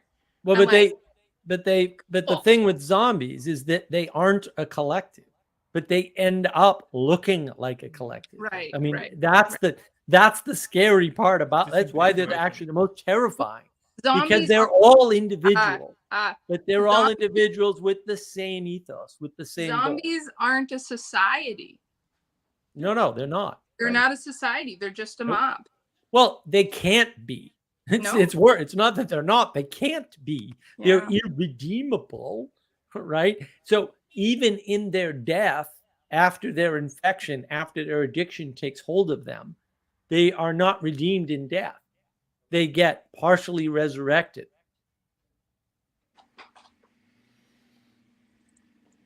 Yeah. One of my notes here is that you need a certain level of vulnerability to display your humanness, or to be human or to connect with others. There's obviously a right sense of vulnerability. You can't be completely weak, otherwise, yeah, people don't personify you in that sense or don't attribute character traits to you. But an appropriate level of vulnerability affords connection, affords relationship. Um, zombies aren't definitionally vulnerable because they lack that sense data and that potential. It doesn't matter to them if they lose an eye or lose an arm or lose a head. Oh They're no. going Oh to no. keep Or lose their seeking- virginity, Jesse. Or lose their Well, okay. virginity. Zombies are like the end state of the freaking sexual revolution, aren't they? Yeah, well, Oh, yeah. I wasn't trying to go there, but you just. I Well, did- they're the end state of everything. So hard. Like they are the projection into the future of what a materialist society has to become and cannot get out of. It's the trap. And but I want to highlight something, Sally, because it's something that you pointed out. So a lot of people were asking earlier, both women, by the way, weird. What is the solution to the zombie world, right? And part of the solution, I think, and I mentioned some other stuff earlier, but one of the things that I missed was grow a bean, Right. get a plant, Foster life. Well, and like get a that's pet, go outside, meet some people. Don't be Yeah. online watching some idiot in a pirate outfit talk about zombies. That's boring. Yeah, he's referring to a video I did about growing a bean and the value of it in your life. It's step one to cultivation, but also that's just to appropriate level of care in a non-destructive way. Learning care, paying time, energy, and attention to care, not procedure, not process, not quantity, not all the measurement and the metrics, right? Care. It's a quality. We are not meant to be sterile as humans. We Right. are meant to propagate. We're meant to, Part of No. nature. even if you don't propagate, because propagation's too far. I mean, this is where you get Wow. insults Okay. from. We're meant to cultivate. Cultivate. Yes. Well, I did And use the cultivation is one step at least between the zombification and the propagation. Yeah, and I picked a bean because beans are relatively easy, and you can pull them out of your dried bag of soup. Yes, you can get a dry bag of soup and you can just grow a bean. Yeah. Mhm. You don't need much else, right? Yeah, it needs less to say that the constant place of longing and dissatisfaction and distraction that having the breakdown of social order and social norms that the pillars caused is, yeah. Is that beans for anxiety? Is that I the name think of the that's video? beans for anxiety. 150? Yeah, well, and like, I don't mean that strictly about the act. I mean it about the psychology of the act. Because Mhm. if you put vulnerability in the right place, it's blessed. But if you put vulnerability in the wrong place, I think it is kind of like a zombification. Like, Well, that's Mhm. that's the Christian mythos there. Is Yeah. that, God became so vulnerable that yeah, to yeah. Well, And, but- redeem them. But that's really the problem is zombies show us that if you put any number of things in the wrong place, right. it will parasitize all the way to zombieism. So, how do you survive the zombie apocalypse? Grow a bean. No, you pay attention. Yeah, well, you move your time, energy, and attention. Well, that's yeah, the thing in the that kills zombies. everybody in the zombie movie is like they lose the right kind of attention. Because the people who are the survivors are the ones that figure out how to pay attention. And you can pay attention better as a group and better as a team. And you have to pay attention to the right things. And those are the people who survive. Well, and that points back to the distributed cognition. How do Right. you save the world? You re-enchant the world. How do you re-enchant the world? You use distributed cognition because it's smarter than you are by definition, right? So, yeah, no, that's a good observation. Absolutely. I would, yeah, contrast that with humility. I think being humble, and not, the stiffness and the rigidity of what you think you know and what you think is going on in any particular moment, having that presence in the awareness, which could be done through humility, will keep you from being the others, or the chaos of So, decay. have you read the book, Decline. the How to Survive the Zombie Apocalypse book?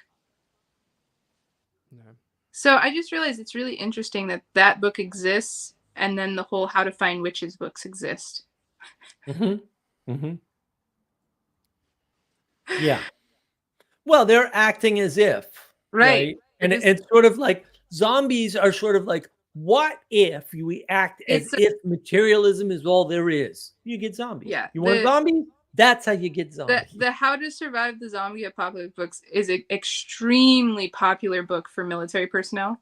And it is somebody sat down and like serious thought out like what to do with these different zombie circumstances and just laid it out exactly like you would a real world operation. Like it's like a good, like it's an FM, man. It is as good as any FM out there.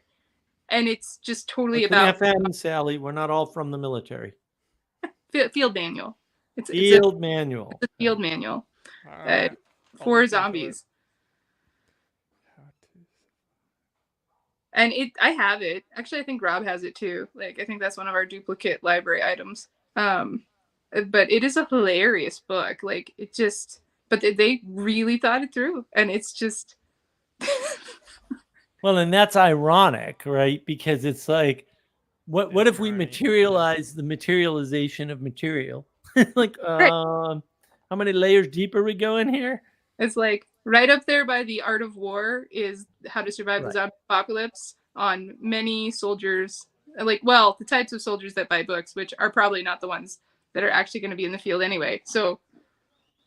Yeah. The ones that buy the field manuals are the ones that'll never be in the field. Yes, that's true. The world in which we live. Well, that's the funny part, right? I mean, that's the intellectualization of the world is all about these people who are never going to do this work are the ones that talk about it, right? Economists are never going to run economies. Yeah. They're the ones that talk about economies, right? Politicians never run countries. They're the ones that, the ones that are really going to do it are the ones that compare peanut butter for calorie burn on 10-mile hikes. Like they compared brands of peanut butter to see which ones they can go faster because peanut butter is one of the lowest weight density proteins you can take on a hike. And I knew them and they were great. And I let them continue going and doing what I flunked out of that training school because, holy crap. Yeah. They were a different kind of people. Yes, that's for sure. Well, then those people exist. They exist. That's the problem, is that in the zombie world, there's no variation. Oh yeah. No, there are Helga-like ladies out there comparing their peanut butter calorie intake that could pull you out of a burning building. But in the zombie world, everyone's the same. They're all the same materialist. They all have a single procedure to seek out brains. They might have different implementations, right? But they have a single procedure, right? Get those brains, like just keep going, right? God bless them. We need them. That's all I'm going to say. We need these people. Jamie S. How can this cultivation work without alienating children and the young who are prone to future zombification? Nah, they're not. If you're going to worry about alienation, you're going to end up with, you want zombies? That's how you end up with zombies. You worry about alienation. You worry about leaving people out. You try to perfect the world, right? That's not going to work. Take a kid outside and find one that isn't excited about bugs and plants and regular stuff, because they're excited about regular stuff. You got to give them time. You can't, right? You can't take a lot of people will take children's words for things, which always cracks me up. I'm like, you're listening to a 7-year-old about what they want. You don't know what you want as a freaking adult, and you think a 7-year-old knows what they want as a 7-year-old? Are you high? Like, whatever you're smoking, I want some of that. I think it's unfair you're holding those drugs back from me, damn it. My son wants a rainbow soda party. And I have tried to explain to him that if you pour different colors of soda into a cup, they won't be rainbow. It will be like the Play-Doh when you squish all the colors together. And he's like, but I saw it on the fairy cartoon. I'm like, yeah, well, that's a cartoon world. Okay, we go there. Yes, his solution is genius. Well, that's the thing. Children are genius. Like, this is why I'm pissed off about Hegel and Marx and some of these other idiots. I'm like, do you seriously tell me all these people that actually study these guys and get PhDs in this nonsense have never talked to a 3 or 4 year old? Because 3 or 4 year olds say a word for word. I've heard a 4 year old quote Karl Marx. Obviously, the 4 year old never read any Karl Marx, guys. This is why I'm not being cheeky when I say the guy's a little stupid. Like he talks like a 4 year old. He actually does. His books are written like a 4 year old. And that's part of the problem. Look, like, I don't like this, Jamie. Look, the system doesn't get anybody. Don't blame the system. The thing that's happening is time, energy, and attention. I have done this. Sally will attest. Right? I can take people, move their time, energy, and attention as adults. It's really easy with children. As adults, and get them out of the zombification. It's not that hard. All the systems in the world will not beat me. Just quit. Will not. Brains. Quit. When they ask you for brains, don't give them humanity or something. Like, look at this. Spatch wants to ruin your life. Give him a rainbow snow cone. Then he'll think the damn rainbow soda is real, you muppet. Want to do that. Thank you. But no, he has to accept some things are beyond. Accept reality. Accept disappointment. This is like, people are like, I can't have this and I can't have that. And I'm like, and I don't have a pony. It's disappointment all around. Get over it.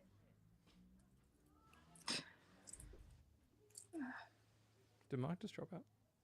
No, maybe Mark did drop out. Oh, did I? Wow. No, yeah, you were out for a second. You were frozen on Angry Face, but that's okay. Wow, let's go back and screenshot that. My internet connection is great. Impossible. What happened? Mm-hmm. Zombies, they got me. They ate the internet lines. How do we prevent the zombie? Yeah, proper boundaries.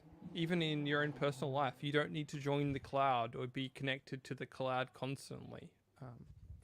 Man, the extent of turn which... your phone off at night. There's one. Don't be a zombie. Don't be always connected to the hive mind. Just turn it off. Yeah, no. It's off. Disconnect from airport mode. Just I'm gonna go. turn it off.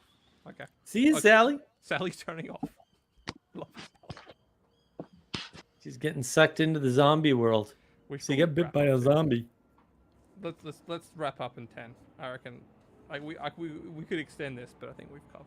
Oh, we could go on forever. We keep opening up new cans of worms. Well, and I want to end on a positive note. Like, what can you do? I mean, you can humanize the world for people, right? You can unzombify the world by humanizing it. You can humanize the world by being a human, right? You can personalize the world by treating persons like persons and being a person to other persons, which is effectively re-enchanting the relationship. And as Sally was talking about, like, hello, officer, how's your day? You know, that gets them out of the procedure.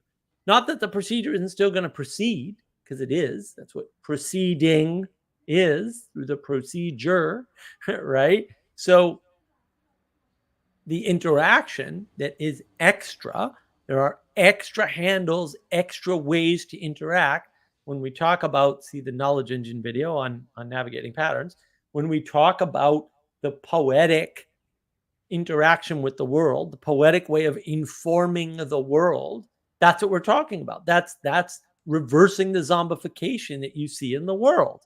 And you know, disappointingly, yeah, we can't do that en masse. Zombification didn't happen en masse either. I mean, if you just listen to Jesse's outline of how it unfolded in media over time and what a large time frame that actually is. Its first zombie movie, 67, 68, something like that. It's 68. Yeah, 68. 68, yeah. And then right, we went all the way up to World War Z, and then we said, yeah, and then it turns into garbage. And fair enough, because World War Z is a great movie. I love that movie. And you can see the progression, right? But it didn't happen overnight. It didn't happen in the 60s as a result of the crushing down, right? That top-down crushing and equalization of the world. That equality doctrine is not what did it, right? A lot of this stuff, and nobody wants to admit it, emerged from the bottom up, right? Because everybody's an emergence is good. Emergence is going to save the world. It's the top-down that caused this.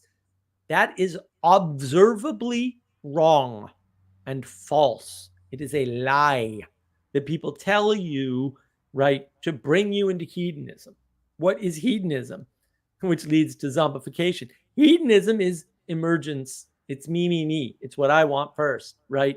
Which is, in fact, the ethos of the late 1960s and early 70s onward is me.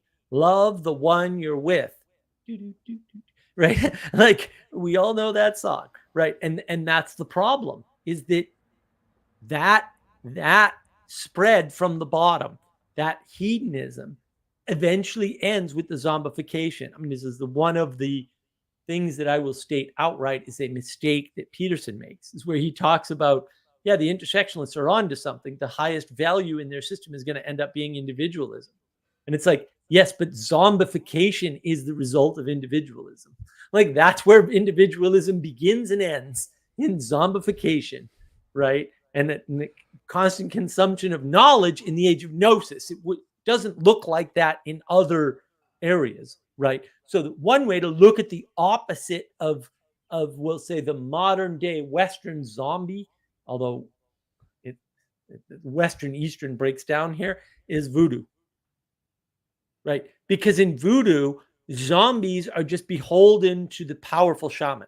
That's literally what it is.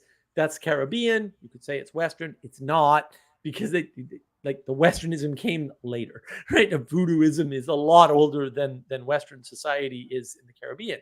And so it's sort of the opposite, because it's the statement that the hierarchy controls you completely. In the zombie world, you control yourself completely, but you lose all of the enchantment of the world, and you seek only knowledge in the age of gnosis. Outside of the age of gnosis, you lose all of the ability of free will and seek only what you're told by the shaman. That's what voodooism is. So that's a good contrast to sort of understand zombies better. What do you think of that, Jesse? It was brilliant. What I would say to maybe wrap up is don't participate in the project that is bringing up the underworld into the real world. Yes. Another essence of, or another part of the zombie phenomena is shades, is disembodied souls or spirits. To seek humility, seek flexibility, seek character, build, face that. Whatever you face towards, you will reflect. So become someone that reflects good virtues and values, and don't normalize the ability and potential that you have to bring good into the world. Oh, I like that. Yeah, that's a good way to say it. That was really good. Yeah, and I want to say a few things. Like one of them is you can say that pirate son of a bitch is always telling people they're wrong. Yeah. What do I tell them they're wrong about? The freaking materialism. That's part of fighting the zombification, is saying, yeah, I understand that your economic frame has some utility, your scientific frame has some utility. I get that, but it's wrong. And here's why and how it's wrong. I happen to be able to pull that trick. You don't have to pull that trick. You don't have to justify yourself. Our need to justify ourselves is an age of gnosis error. I got to do that Substack. I got to sit down and find some energy to write. You have to re-enchant the world for people, but you also have to disenchant their zombified materialist ideas. You have to tell them, no, that materialism is wrong. It will not serve you. It may take 30 years for you to realize it will not serve you, but it will happen, right? Results are not always immediate. There is the law of unintended consequences, right? And then you can go in and re-enchant the world, right? I've told this story before. I was talking to somebody. Actually, we had a month. We found 3 different people. We had the same basic conversation, but they didn't know each other. Had the same basic conversation, and they were all like, "Oh yeah, I talked to the model of you that I create in my head." I mean, they actually said this, right, in different forms, but they actually said this. One guy was very explicit. No, I create a model of you in my head, and that's what I'm talking to. It's like, wait, you would admit to that in public to the person you're talking to in the moment? Remarkable. Like, that to me is the remarkable part, not the fact that he did it, because people do that all the time, right? I catch them all the time. I didn't say that. And they're like, no, you said this. And I'm like, no. Here are the words that I actually used. Didn't express any of those ideas. But then you like ask them, well, how do you think the conversation went? And they're like, I thought the conversation was great. And then I point out to them, I thought the conversation was horrible. I'm very sad. And they were like amazed. They're like, you're sad about that conversation? And I'm like, well, yeah. I'm like, it's clear you didn't hear what I was saying. And they're stunned. And I'm like, you just admitted to me that you were listening to a model in your head. And now you're stunned that I felt like you didn't hear what I said. You never listened to me, by your own admission. And they're stunned by that. Well, that's zombification, right? It's self-referential, right? It's parasitic. It's I'm using my brain to be me and you at the same time, by the way. So we're cutting your cognition more than in half, probably, but at least in half, right? Or we're creating a cartoon straw man version of the other person, right? And then we're projecting all our feelings onto that, because what else do we have? We don't have the feelings from the person because we're creating a model, right? And so we've cut off access to the person. You've zombified yourself. And the way to fight that is to tell people, no, you're wrong, and to give them a hug. Like that's right. Grow a bean. I feel sorry for you, right? I'm sad about this conversation. And yeah, you might say, oh, that will hurt their feelings. Probably. But you know what? If your feelings aren't hurt, you're not going to change ever. We know this. B.F. Skinner tried to prove the opposite. And in trying to prove the opposite, he proved that he was wrong about that and that you need negative feedback. And we are living in a world without enough negative feedback. And the world of the zombie is the world of no negative feedback, as Jesse, I believe, mentioned earlier. The zombie can lose an arm and the zombie doesn't care. It keeps going after the brains. There's no negative feedback in the zombie world. How do you think we got here? No negative feedback. The sign is right there in the movies, in the TV shows. It's right there in the monster story. Remember the monster story? Monster story shouldn't exist in a secular world. And yet here we are. So, do we live in a secular world? I don't think we can. See my pattern of religion video. It's right there. Or any number of my other videos where I point this out. And that, I think, is the zombies. I mean, that's, I think, is a reasonable summary. Jesse, do you have anything to add before we sign off on the pirate ship here? Yeah, maybe just to re-highlight the fact that there is a very tight connection between zombieism and vampirism. Be aware of the patterns. Who are you dealing with, or what are you dealing with, and what phenomena is before you? The only way you can do that is to remain humble, pay attention, and be in right relationship. So, as you've just talked about, it's quit trying to find certainty in an uncertain world. There's a strong statement. Yeah, no, I like that. And look, we're going to do another monster theme next week, I think. Let us know. We're thinking vampires or werewolves, but if you've got mummies or, something else, whatever it may be. Raids. I like the raids idea now a lot. Yeah. Shades, however you want to, ghosts, goblins, banshees, whatever, right? Put it in the comments, right? Let's get some interaction going. Show up next week. We'll do it all again. I don't see any blockade to next week. We are getting on holidays, so probably not going to be able to do these every Friday during the holidays. I got some travel hopefully coming up. So yeah, let me know if you like it. If you don't like it, put it in the comments. Put your suggestions in. Tell us what you liked about this stream, what you didn't like. Your comments on zombies. Watch Sally Joe's number 150, Beans for Anxiety, Integral Inspiration. Links in the live chat there. Hopefully, I'll remember to update the descriptions on these too. And have a great week. I'm very happy that everyone's here. Join my Twitter stream. You can hear more about Age of Gnosis. I will be doing a video on Age of Gnosis. I got a bunch of videos ready. I didn't put one out this week because I failed, and it was a very busy week, and I have no good excuse. But I do have a bunch of videos. In fact, I recorded 2 more this week, so we got plenty of videos coming up that I'll release. Going to try to keep doing the live streams. Have a great week, everybody. It was wonderful to see you all. I hope to see you next week. Enjoy and don't become a zombie or make new